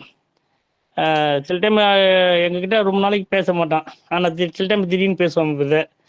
சில விஷயம் அவனுக்கு எங்களுக்கு பிடிச்ச மாதிரியே செய்வான். அது எனக்கு நான் நிறைய உணர்வேன். இது அவன் உள்ள இருக்கிறது அப்பா சில விஷயத்தை தான் எனக்கு உணர்த்துவாரு. நீ அறிஞ்சு இருக்க, அவன் அறியாமல் இருக்கிறான்னு சொல்லுறப்போ சில டைம் அவங்க மனசு கசந்து அவனுக்காக ப்ரே பண்ணும்போது அவங்ககிட்ட நல்ல விஷயம் ஆண்டு நிறைய வெளிப்படுத்துவார். ஆனால் சில விஷயம் திடீர்னு ஒன்று ஆகும்போது அது எங்கள் வாய்ப்பு சொல்லுவாங்க, என்ன இப்படி பண்ணுறேன்னு. நான் சொல்லுவேன், நம்ம அவனுக்காக ப்ரேயர் பண்ண சொல்கிறது அப்பா. நம்ம அவனுக்காக என்னென்ன ப்ரேயர்ஸ் பண்ணுவோம் அதுக்கு தான் நம்ம செய்யணும். நம்ம சத்தியத்தை நம்ம அறிஞ்சிருக்கோம். அப்பா நம்ம அவர் சபையில் கூட்டி சேர்த்துருக்காருன்ட்டு சொல்லுவோம். அது ரொம்ப மகிழ்ச்சியாக இருக்கும். ஆனால் சபையில் போயிட்டு வரும்போது எங்களுக்கு அளவில்லாத மகிழ்ச்சியாக இருக்கும் பிரதர். அந்த ஒரு நாள் அந்த அந்த சண்டே போகிற நாள் தான் எங்களுக்கு விசேஷமான நாள். அதை எங்கள் ஒய்ஃபு சந்தோஷப்படுவாங்க, நானும் சந்தோஷப்படுவேன். ரொம்ப சந்தோஷமா இருக்கும். சுவிசேஷம் அறிவிக்கிறத விட சந்தோஷம் வேறு எதுவுமே இருக்கு பிரதர். மற்றவங்க கிட்ட போய் இன்னைக்கு கூட நம்ம சத்தியத்தை காட்டும் பிரதர். நீ ஏசுன்னு போய் நல்லவன்னு சொல்லுன்னு சொன்னீங்க. அந்த வார்த்தை சொல்லும் போதே எனக்கு உள்ளத்தில் அவ்வளோ அளவில்லாத மகிழ்ச்சி வருது பிரதர். அது சொல்லிக்க முடியாது. அது தேவன் அறிவித்த. இப்போ எங்கள் எதிர்க்க வீட்டில் என் சகோதரன் ஒருத்தர் பிரதர். அவர் நண்பன் தான், அவருக்கு ஆட்டோ டிரைவர் தான் வரும். அந்த மாதிரி அவர் ரொம்ப நாளாக கொஞ்சம் குடிப்பாக்கிட்டு இருந்தார். அப்போல்லாம் வந்து ஏசு சொன்னால் அவருக்கு கோவம் வரும். ஏசு பற்றிலாம் ஏற்றுக்க மாட்டார். ஆனால் இப்போ கொஞ்சம் உடம்பு பலவீனமாக ஆயிடுச்சு. அவருக்கு 2 கிட்னி கொஞ்சம் போயிடுச்சு பிரதர். அது செயல்படலை. ஆனால் டாக்டருங்க எதுவுமே அந்த கிட்னியில் வந்து எதுவுமே இது பண்ணல, ட்ரீட்மெண்ட் எடுக்கல, செயல்படலைன்னு சொல்லிட்டாங்க. அதனால் அவர் பேர் வந்து கோபி. ஆனால் அவருக்காக நான் நம்ம சபையில் கூட சென்னை சபையில் வந்து ஆந்திர பிரதேசத்தில் சொன்னேன். அவரெல்லாம் ப்ரேயர் பண்ணாங்க. அதேமாரி நானும் தனிப்பட்ட முறையில் அவருக்காக ப்ரேயர் பண்ணுவேன். அவர் வீட்டில் போய் சுவிசேஷம் சொல்லுவேன். இதுமாரி ஏசப்பா நீங்கள் ஏற்றுக்குப்பான்னு சொல்லுவேன். அப்புறம் சொல்லும்போது அவர் நம்ம சுவிசேஷம் அவர் அவர் பைபிளாக படிக்க மாட்டார். என்னன்னா அவர் சத்தியம் அவருக்கு தெரியுது. அப்போ என்கிட்ட திடீர்னு சரி அவருக்கு என்னன்னு தெரியல, பைபிள் கொடுக்குன்னு தான் எனக்கு ஒரு இது டக்குன்னு நம்ம சுவிசேஷ புக்கை நம்ம சகோதரன் நீங்கள்லாம் கொடுத்த புக்கை ஒரு 4-5 வச்சுருந்தேன் பிரதர். சரி நான் என்ன சொன்னேன், பிரதர் எங்கள் சகோதரி இருக்காங்க, நாங்கள் உனக்காக நான் ப்ரே பண்ணுவேன், நம்ம சென்னையிலாம் பண்ணுவோம் பிரதர். கோபின்னு கூப்பிடுவேன். அப்போ கூட்டு எனக்கு என்ன சொல்லிச்சு, அந்த புக்கை அவர் படிப்பா இல்லையான்னு எனக்கு தெரியாது. நான் ஒரு புக்கு தான் நீ படிக்க முடியுதுன்னு படின்ட்டு அந்த சுவிசேஷ புக்கு நம்ம புக்கை எடுத்துன்னு போயிட்டு அவர் ஒரு புக்கு கொடுத்தேன். அப்போ கொடுக்கும்போது அந்த புக்கில் நம்ம உங்கள் பேர் போட்டுச்சு இருந்தது. அது ஓகே. சொன்னேன், சரி என்ன சார் நான் சொன்னேன், சென்னை சபைன்னு பார்க்காது கோபி, எங்கள் சென்னை நாங்கள் சென்னை இங்கே தான் பக்கத்தில் போவாங்க போவோம். இது நம்ம விருது திருச்சியிலேருந்து இருக்காரு, ஏதோ நீ எந்த பேர்த்துக்கிட்ட பேசினாலும் அவர் அவங்க உனக்காக பாரமாக ஜீவிப்பாங்க, அவங்க சொல்கிற ஆலோசனை மட்டும் கொஞ்சம் கேளு கோபின்னு சொன்னேன். சரி உனக்கு எப்போ மனசு கஷ்டமாகுதோ அப்போ நீ போன் போட்டு பேசின்னு சொல்லிட்டு அந்த கோபி பிரதருக்கு மட்டும் கொஞ்சம் ப்ரே பண்ணிங்க பிரதர். கண்டிப்பா நம்ம ஜெபிக்கலாம் பிரதர். இயேசுவே ஆண்டவரே, ஆண்டவரே, ஒரு சகோதரன் ரட்சிக்கப்பட வேண்டும் என்கிற அந்த பிரயாசமே நமக்கு பிரியமான பிரயாசமா இருக்கிறது. மரியாள் நல்ல பங்கை தெரிந்து கொண்டாள் என்று நீங்க சொல்லியிருக்கிறது போல சகோதரன் மோகனும் ஆண்டவரே தனக்கு பக்கத்துல இருக்கிற அந்த அண்டை வீட்டார் வந்துட்டு ரட்சிக்கப்படணும்னு விரும்புறாங்க. இந்த சகோதரன் கோபிய இயேசு கிறிஸ்துவின் நாமத்தினாலே ஆசீர்வதிக்கிறேன். அந்த சகோதரன் சத்தியத்தை கேட்பதற்கு நீங்க இரக்கம் பாராட்டுங்கப்பா. அந்த சகோதரன் சத்தியத்தை தேடுவதற்கும் அதை உணர்ந்து கொள்வதற்கும் அதற்கு கீழ்ப்படிந்து நடப்பதற்கும் நீங்க இரக்கம் பாராட்டுங்க. இதற்கு தடையா இருக்கிற எல்லா அசுத்தாவிகளையுமே இயேசு கிறிஸ்துவின் நாமத்தினாலே நாங்கள் கடிந்து கொள்கிறோம் ஆண்டவரே. சகோதரன் கோபிக்கு விரோதமாக செயல்படுகிற எல்லா அசுத்தாவிகளுமே இயேசு கிறிஸ்துவின் நாமத்தினாலே நாங்கள் கடிந்து கொள்கிறோம். நீங்க சகோதரனுக்கு இரக்கம் பாராட்டுங்க. வேதம் வாசிப்பதற்கும் அதை விசுவாசிப்பதற்கும் நீங்க கிருபையை கொடுங்க ஆண்டவரே. வேதத்தை வாசித்து சத்தியத்தை ஏற்றுக்கொண்டு ஏசப்பா இயேசு கிறிஸ்து ஒருவரே என் மெய்யான தேவன், என்னுடைய ஒரே ரட்சகர் அவர்தான் அப்படிங்கிற ஏசப்பா உண்மை முழுமையாக விசுவாசித்து என்னுடைய கிட்னி ப்ராப்ளம்ல இருந்து அவர் விடுதலையாக வேண்டும் என்று இயேசு கிறிஸ்துவின் நாமத்தினால் அந்த சகோதரனை நாங்கள் ஆசீர்வதிக்கிறோம் ஆண்டவரே. நீங்க அந்த சகோதரனுக்கு இரக்கம் பாராட்டுங்க. சத்தியத்தின் மூலம் அந்த சகோதரன் சுகமடைய வேண்டும் என்று இயேசு கிறிஸ்துவின் நாமத்தினால் அந்த சகோதரனை ஆசீர்வதிக்கிறேன். அதே போல இயேசுப்பா ஆண்டவரே, மோகன் பிரதருடைய அந்த பையனுமே வந்துட்டு முழுமையாக முத சித்தத்தின்படி நடப்பதற்கு நீங்க இரக்கம் பாராட்டுங்கப்பா. அதற்கு தேவையான ஞானத்தை அந்த மகனுக்கு கொடுங்க ஏசப்பா. நீங்க அந்த மகன் வந்துட்டு பைபிள் வாசிக்கிறதுக்கு இரக்கம் பாராட்டுங்க.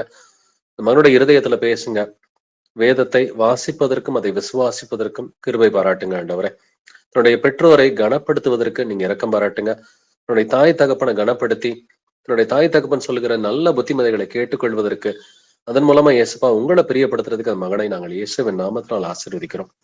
நீங்க அந்த மகனோட கூட இருங்க. அந்த மகன் வந்துட்டு இருதயத்துல பேசி குடும்பம் முழுவதும் கர்த்தருக்கு பிரியமான முறையில வந்துட்டு மாறுவதற்கு இரக்கம் பாராட்டுங்க. இப்பொழுது ஆண்டவரே, கிட்டத்தட்ட அந்த பையனை தவிர எல்லாருமே சத்தியத்தை ஏத்துக்கிட்டாங்க. அந்த மகனும் ஏற்றுக்கொண்டு தன்னுடைய குடும்பத்தாரோடு வந்துட்டு சேர்ந்து கர்த்தராகிய இயேசு கிறிஸ்துவை ஆவியிலும் உண்மையிலும் தொழுது கொள்ள வேண்டும் என்று இயேசுவின் நாமத்தினால் அந்த மகனை ஆசீர்வதிக்கிறேன். எல்லா ஜெபங்களையும் என்னுடைய கர்த்தராகிய இயேசு கிறிஸ்துவின் மகா பரிசுத்த நாமத்தினால் ஏறெடுக்கிறேன். ஜீவனுள்ள எங்கள் நல்ல பிதாவே. Amen. Amen. Amen. Praise Lord brother. Praise Lord brother. Amalan பேசுறேன் brother. Brother praise Lord. Praise Lord. இந்த 3 பிள்ளைங்களுக்கு அந்த விவோ அட்ஜஸ்டன்ட்டுக்காக அப்ளிகேஷன் போட்டிருந்தேன் பிரதர். சரிங்க பிரதர். அது 3 பேத்துக்குமே வந்திருக்கு. சனிக்கிழமை அதுங்களுக்கு எக்ஸாம். இந்த சாவித்திரி வித்தியாசலையா ஸ்கூல்ல. ஓகே. அது அதுங்களுக்காக கொஞ்சம் ப்ரேயர் பண்ணிக்கணும் பிரதர். கண்டிப்பா பிரதர். இயேசுவே ஆண்டவரே, சகோதரன் அமலநாதனுடைய ஆண்டவரே பிள்ளைகளுக்காக மன்றாடுகிறேன் ஆண்டவரே. முதலாவது தேவனுடைய ராஜ்யத்தையும் அவருடைய நீதியும் தேடும் பொழுது மற்றவைகள் எல்லாம் உங்களுக்கு கூட கொடுக்கப்படும் என்று எழுதியிருக்கிறது போல ஏசப்பா சகோதரன் வந்துட்டு நம்முடைய ராஜ்யத்தை நம்முடைய நீதியை வந்துட்டு தேடுகிறதுனால அவர் மூலமா அந்த குடும்பத்துக்கு நீர் ஆசீர்வாதத்தை கட்டளையிட வேண்டுமாறு கெஞ்சி மன்றாடுகிறேன். அவருடைய பிள்ளைகள் வந்துட்டு ஆண்டவரே அந்த பணி தேர்வுக்கு போகும் பொழுது அவங்களுக்கு ஞானத்தை கொடுங்க, அவங்களுக்கு இரக்கம் பாராட்டுங்க. இந்த தேர்வுல வந்துட்டு நம்முடைய கிருபையோட நல்லபடியா எழுதுவதற்கு இரக்கம் பாராட்டுங்க. அதற்கு தேவையான விசுவாசத்தை அவங்களுடைய இருதயத்துல நீங்க கொடுங்க ஆண்டவரே. இந்த பிள்ளைகளும் ஏசப்பா உங்க மேல முழு விசுவாசத்தோட அந்த பரீட்சைக்கு செல்ல வேண்டும் என்று இயேசு கிறிஸ்துவின் நாமத்தினால அந்த பிள்ளைகளை ஆசீர்வதிக்கிறேன் ஆண்டவரே. நீங்க அவங்கள வழி நடத்துங்க, அவங்களுக்கு இரக்கம் பாராட்டுங்க ஆண்டவரே. அவர்களும் ஆண்டவருடைய ராஜ்யத்தையும் உடைய நீதியும் தேடுவதற்கு கிருபை பாராட்டுங்க. உங்களுக்கு சித்தமானால் இந்த பரீட்சையில நல்ல மார்க் எடுத்து அந்த வேலை அவர்களுக்கு கிடைப்பதற்கு நீங்க இரக்கம் பாராட்டுங்க ஆண்டவரே. அதற்காக இந்த குடும்பத்தார் எல்லோருமே இயேசு கிறிஸ்துவின் நாமத்தினால் ஆசீர்வதிக்கிறேன். இயேசுப்பா குறிப்பா எல்லாவற்றுக்கும் மேலாக சகோதரனும் அவருடைய ஆண்டவரை குடும்பம் முழுவதும் சத்தியத்தை ஏற்றுக்கொண்டு சத்தியத்தின்படி நடப்பதற்கு இரக்கம் பாராட்டுங்கப்பா. பைபிளை நல்லா வாசிக்கிறதுக்கும் அந்த முழு விசுவாசத்தோட முழு இருதயத்தோட ஏற்றுக்கொண்டு உங்க மேல முழு விசுவாசத்தோடு இருப்பதற்கு அந்த குடும்பத்தை இயேசு கிறிஸ்துவின் நாமத்தினாலே ஆசீர்வதிக்கிறேன். நீங்க அவங்கள வழி நடத்துங்க, அவங்களை இரக்கம் பாராட்டுங்க. உங்களுடைய வருகைக்கு முன்னாடி ஏசப்பா ஆவியிலும் மாம்சத்திலும் அவங்க எல்லா விதத்திலும் ஆசீர்வாதம் உள்ளவர்களா இருக்க வேண்டும் என்று இயேசு கிறிஸ்துவின் நாமத்தினால் அவர்களை ஆசீர்வதிக்கிறேன். இந்த எல்லா ஜெபங்களையும் என்னுடைய கர்த்தராகிய இயேசு கிறிஸ்துவின் மகா பரிசுத்த நாமத்தால் ஏறெடுக்கிறேன். ஜீவனுள்ள எங்கள் நல்ல பிதாவே. Amen, amen. Praise Lord brother. Brother sisters, வேற யாருக்காவது ப்ரேயர் ரிக்வெஸ்ட் சாட்சிகள் இருக்குங்களா? Price Lord brother. பால்ராஜ் பேசுறேன் பிரதர், கோயம்புத்தூர்ல இருந்து. Praise Lord brother. பிரதர், ஒரு ப்ரேயர் ரெக்வஸ்ட். சொல்லுங்க பிரதர்.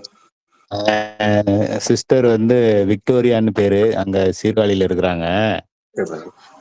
என் மச்சனோட ஒய்ஃபு. ஓகே. அவங்க ஞானஸ்நானம் எடுக்க பிரியமா இருக்காங்க. ரொம்ப நாளா கூடுகையில இருக்காங்க, பைபிள் படிக்கிறாங்க, நல்ல விசுவாசமா இருக்காங்க. ஞானஸ்நானம் எடுக்க ஆசை இருக்கு. பட் ஆனா வீட்டுல தடையா இருக்கு. ஆர்சி ஃபேமிலி தான் அவங்க.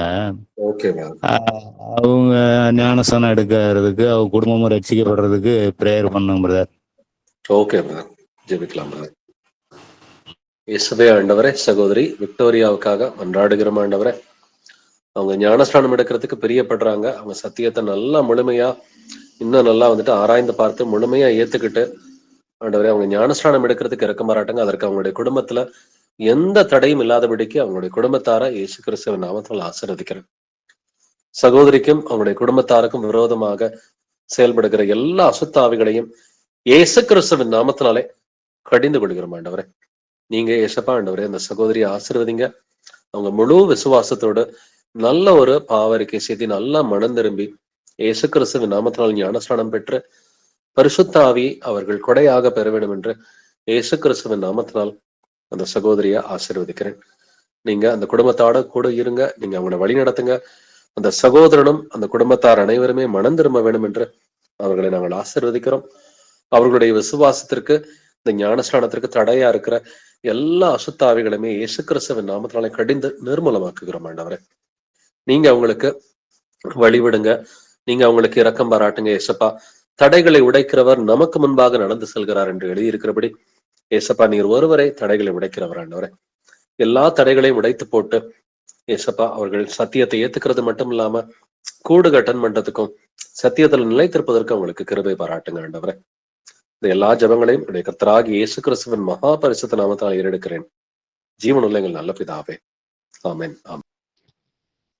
சொல்லுங்க brother. ஒரு ஸ்பைன் பிரதர், லாஸ்ட் டைம் நீங்க ப்ரேயர் பண்ணீங்க. ஒரு 2 மாசம், இப்போ 2வது மாசம் நடந்துருக்குது பிரதர். Okay brother. இப்போ அது 50% கம்மி ஆயிருக்குது பிரதர். இப்போ ஓகே ஸ்பைன்ல இருந்து அந்த கால் ரைட் சைட்ல மறுத்துட்டு இருந்துச்சு. அதுல இருந்து கொஞ்சம் கம்மி இருக்குது. வந்து நரம்பு கரண்ட் ஷாக் கிடைக்குது. அது நாலு மாதிரி வித்தியாசம் வந்து அடிக்குது பிரதர். அது கொஞ்சம் கம்மியாயிருக்குது. இன்னும் இருக்குது, ஒரு 50% இருக்குது பிரதர். அது இந்த முன்னேற்று அது டெஸ்ட் பண்ணதுக்கு அனுப்புறாங்க டாக்டர். இது வைட்டமின் சி டவுட் இருந்துச்சு டாக்டருக்கு. அப்போ செக் பண்ணிட்டு வந்தாங்க நேத்து. அது ரொம்ப ஃபுல் வீக் உடம்பு பிரதர். எல்லா விட்டமின் சி எல்லாத்துலயும் கம்மியாகுது. சீரியஸ் மாதிரி கணக்குல விட்டமின் சி தான் ரொம்ப டேஞ்சரா இருக்குது. அதுதான் ப்ராப்ளம். அது உயிருக்கு ஆபத்துக்கூட வர சான்சஸ் இருக்குது அப்படி கூட சொன்னாங்க டாக்டர். அந்த அளவுக்கு நரம்புகள்லாம் ஜாம் ஆயிட்டு இருக்குது எல்லா பக்கம். இப்போ அது மசாஜ் ஆயுர்வேதிக்ல பண்ணிட்டு இருந்தேன். அது இத்தனை நாள் பண்ணாங்க, அது நிக்கச்சிட்டாங்க. ஒரு மருந்து மட்டும் பண்றேன்னு சொன்னாங்க. அதுக்குன்ட்டு மருந்துக்கு கேரளாக்கு போயிருக்காங்க டாக்டர், அங்க கொண்டு வரதுக்கு. அந்த மருந்து நான் வந்த பிறகு கொடுவாங்க. இன்னும் 2 இல்ல பிரதர், அதெல்லாம் உலகபூர்வமான விஷயம் சரிங்களா. அந்த மருந்து மாத்திரை வைத்தியம் இதெல்லாம் நம்ம கிட்ட பிரச்சனை இருக்கு இல்லைங்களா. நம்ம அதுக்கு ஏசப்பா கிட்ட நம்ம ஜெபிக்கிறோம், அவர் நமக்கு விடுதலை கொடுப்பாரு. ஆனா இன்னைக்கு பைபிள் ஸ்டடி உங்களுக்கு ரொம்ப பிரயோஜனமா இருக்கும்னு நினைக்கிறேன். பேசுகிற வீணான வார்த்தைகள் யாவையும் குறித்து நியாய தீர்ப்பு நாளில கணக்கு ஒப்புவிக்கணும். அப்ப உங்களுக்கு அந்த பிரச்சனை அதிகமாவே இருக்குது இல்லைங்களா. திடீர்னு கோவப்படுவோம், திடீர்னு யாருக்கிட்டே ஏதாவது கோபமா பேசுவோம், எரிச்சலா பேசுவோம் இல்லைங்களா. எந்த இடம்னு கூட பார்க்க மாட்டோம் இல்லைங்களா. சபையிலையும் கோபமா பேசியிருக்கிறீங்க, வீட்லயும் கோபமா பேசியிருக்கிறீங்க. இதை குறிச்சு நிறைய பேர் வந்துட்டு சாட்சியாவே சொல்றாங்க, பிரதருக்கு எப்ப கோவம் வரும்னு தெரியாது, திடீர்னு கோவம் வந்தாக்க கோவப்பட்டுருவாரு, யாரை எப்ப எப்படி சொல்லுவாருன்னு தெரியாது. இதை குறித்து சபையில இருந்தே உங்க பேர்ல வந்துட்டு ஒரு வருத்தங்கள்லாம் இருக்குது. அப்ப இப்படி நம்முடைய நாவு தாறுமாறா இருக்கும் பொழுது கர்த்தர் எப்படி பிரதர் முழு சுகத்தை கொடுப்பாரு? நிச்சயமா கொடுக்க மாட்டார் இல்லைங்களா. பாதி சுகமா இருக்குன்னா என்ன அர்த்தம்னா நீங்க பாதி வந்துட்டு மனம் திரும்பி இருக்கிறீங்கன்னு அர்த்தம். இப்ப முழுமையா மனம் திரும்புங்களேன். ஏசப்பா நல்லவர் தான் இல்லைங்களா. அவர் நம்ம கிட்ட நல்லாதான் பிரியமாதான் இருக்கிறார் இல்லைங்களா. இப்ப அதே பிரியம் நமக்கு மத்தவங்கள்ட்ட இருக்குதா பிரதர்? இப்ப ஏசப்பா உங்களை அன்பு செய்யறாருன்னு நீங்க விசுவாசிக்கிறீங்க இல்லைங்களா. அந்த அன்பு உங்களுக்கு மத்தவங்க மேல ஆமா இருக்குதா? பிரதர். அப்படின்னா நம்ம தாறுமாறான வார்த்தைகளை பேசக்கூடாது இல்லைங்களா?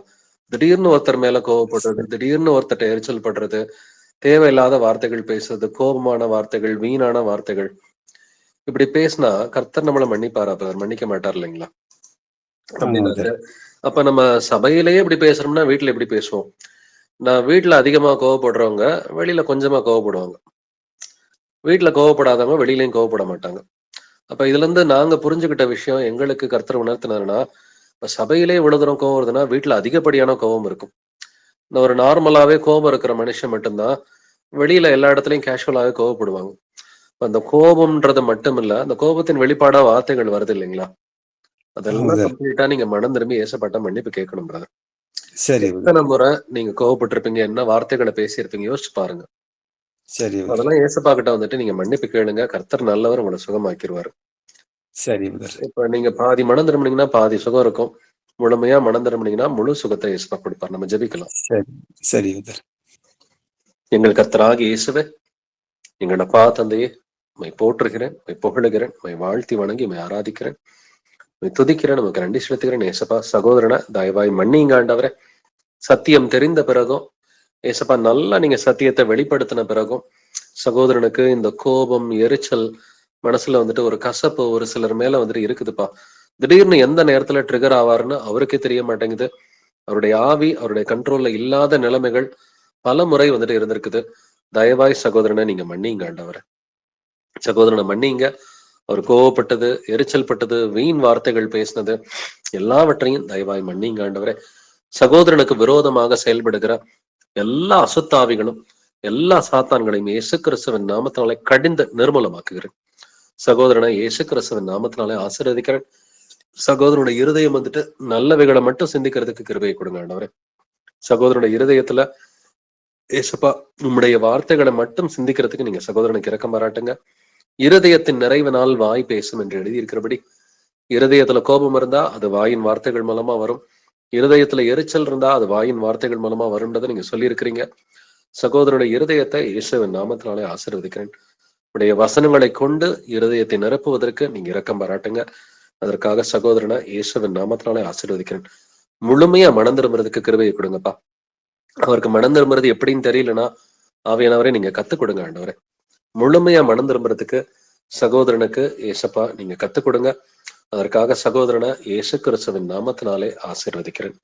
சகோதரன் பேசிய எல்லா வார்த்தைகளையும் நீங்க மன்னிங்க, மன்னிச்சு விடுதலை கொடுங்கப்பா. சகோதரனுக்கு இருக்கிற எல்லா முதுகு தண்டுல இருக்கிற எல்லா பலவீனங்களையும் வேதனைகளையும் வலிகளையும் இயேசுவின் நாமத்தினால வெளியே போயிட்டு கட்டளை எடுக்கிறேன். சகோதரனுக்கு முதுகு தண்டுல, அவருடைய இடுப்புல, கால்கள்ல, எலும்புல, தசை நார்கள்ல இருக்கிற எல்லா வலிகளையுமே இயேசு கிறிஸ்துவின் நாமத்தினால வெளியே போயிட்டு கட்டளை எடுக்கிறேன். சகோதரனை இயேசுவின் நாமத்தினால ஆசீர்வதிக்கிறேன். எல்லா வலிகள்ல இருந்து இயேசுவின் நாமத்தினால இப்பொழுதே விடுதலை கட்டளையிடுகிறேன். சகோதரனுக்கு உச்சந்தலை முதல் உள்ளம் கால் வரைக்கும் இருக்கிற எல்லா வழிகள்ல இருந்து இயேசு கிறிஸ்துவின் நாமத்தினால இப்பொழுதே முழு விடுதலையை கட்டளையிடுகிறேன். ஏசப்பா சகோதரன் நல்ல மனம் திரும்புறதுக்கு இரக்கம் பாராட்டுங்க. மனம் திரும்பி நல்ல அவருக்கு பிரியமான பிள்ளையா இருந்து தன்னுடைய குடும்பத்தார் அனைவருமே கர்த்தருடைய வசனங்களுக்குள்ளார வழி நடத்துவதற்கு எங்க சகோதரனுக்கு இரக்கம் பாராட்ட வேண்டுமாறு கெஞ்சி மன்றாடுகிறேன். துதிகன மகிமையெல்லாம் இயேசுவை ஒருவருக்கே உண்டாவதாக. ஜெபங்களினுடைய கர்த்தராகிய இயேசு கிறிஸ்துவின் மகா பரிசுத்த நாமத்தால் ஏறெடுக்கிறேன். ஜீவனுள்ள எங்கள் நல்ல பிதாவே. ஆமென், ஆமென். பிரதர் சிஸ்டர்ஸ் வேற யாருக்காவது பிரேயர் ரிக்வெஸ்ட், சாட்சிகள்? Praise Lord brother. Praise Lord sister. Brother, நேத்து நைட்டு வந்து என் பெரிய பையன் வந்து +2 படிக்கிறாங்க பிரதர். பேரு சஞ்சய். இப்போ நான் சர்ஜரி வார்டு பாக்குறதுனால அந்த அப்பெண்டிசைட்டிஸ் ரைட் சைட்ல வந்து வயிறு வலின்னு சொல்லிட்டே இருந்தான் ரொம்ப நேரம். ஒரு 10 o'clock ஸ்டார்ட் ஆயிடுச்சு. அந்த ரைட் சைட்ல அப்பெண்டிசைட்டிஸ் தான் நிறைய கேஸ் இப்போ வார்டுல வர்றதுனால எனக்கு கொஞ்சம் பயமாவே இருந்தது. ஆனாலும் ஏசப்பா வந்து கண்டிப்பா அந்த வலி எல்லாம் மாத்தி போடுவாரு, அது இல்லாமையே ஆக்கிடுவாரு அப்படின்னு சொல்லிட்டு நைட்டும் ப்ரேயர் படுத்தேன். திருப்பி காலையில எழுந்து மறுபடியும் ப்ரேயர் பண்ணாங்க பிரதர். காலையில அவன் தூங்கி எழுந்துக்கும் போதே எந்த வலி எதுவுமே சுத்தமா இல்லைங்க மம்மி, நல்லா இருக்கேன், ஒன்னும் ப்ராப்ளம் இல்லை அப்படின்னு சொல்லிட்டு ஸ்கூலுக்கும் போயிட்டு வந்துட்டாங்க பிரதர். கர்த்தருக்கு நன்றி. ஏசப்பா வந்து நல்ல வயிறு வலியில இருந்து நல்ல சுகத்தை கொடுத்தாருங்க brother. Amen. Praise the Lord. நல்ல சாட்சி. நாமளே கர்த்தர்ட்ட மனம் திரும்பி நம்முடைய பிரச்சனைகளுக்கு நாமளே ஜெபிக்கும் பொழுது கர்த்தர் நல்லவரா இருந்து டைரக்டா நம்மளிடம் பேசுறாரு. ஏசப்பா ரொம்ப நல்லவர். இது மாதிரி நம்ம எல்லாருமே நம்ம குடும்பத்துல இருக்கிற பிரச்சனைகளுக்காக கர்த்தர்ட்ட, ஆண்டவரே இது எங்களுடைய பாவங்கள் காரணமா இருந்தா எங்களை மன்னிங்கன்னு சொல்லி குடும்பத்துல இருக்கிறவங்களுக்காக ஜெபிச்சோம்னா நிச்சயமா கர்த்தர் கேட்பார். நல்ல சாட்சி. Praise Lord sister. Brother sisters, வேற யாருக்காவது எதுவும் ப்ரேயர் ரிக்வெஸ்ட் இருக்குதுங்களா? யாருக்கும் சாட்சிகள் இருந்தாலும் பகிர்ந்துக்குங்க. இதுக்கு மேல எதுவும் ப்ரேயர் ரிக்வெஸ்ட் இல்லைன்னா இதோட பைபிள் ஸ்டடியை நம்ம நிறைவு செஞ்சுக்கலாம். Thank you brothers and sisters. Praise Lord Jesus.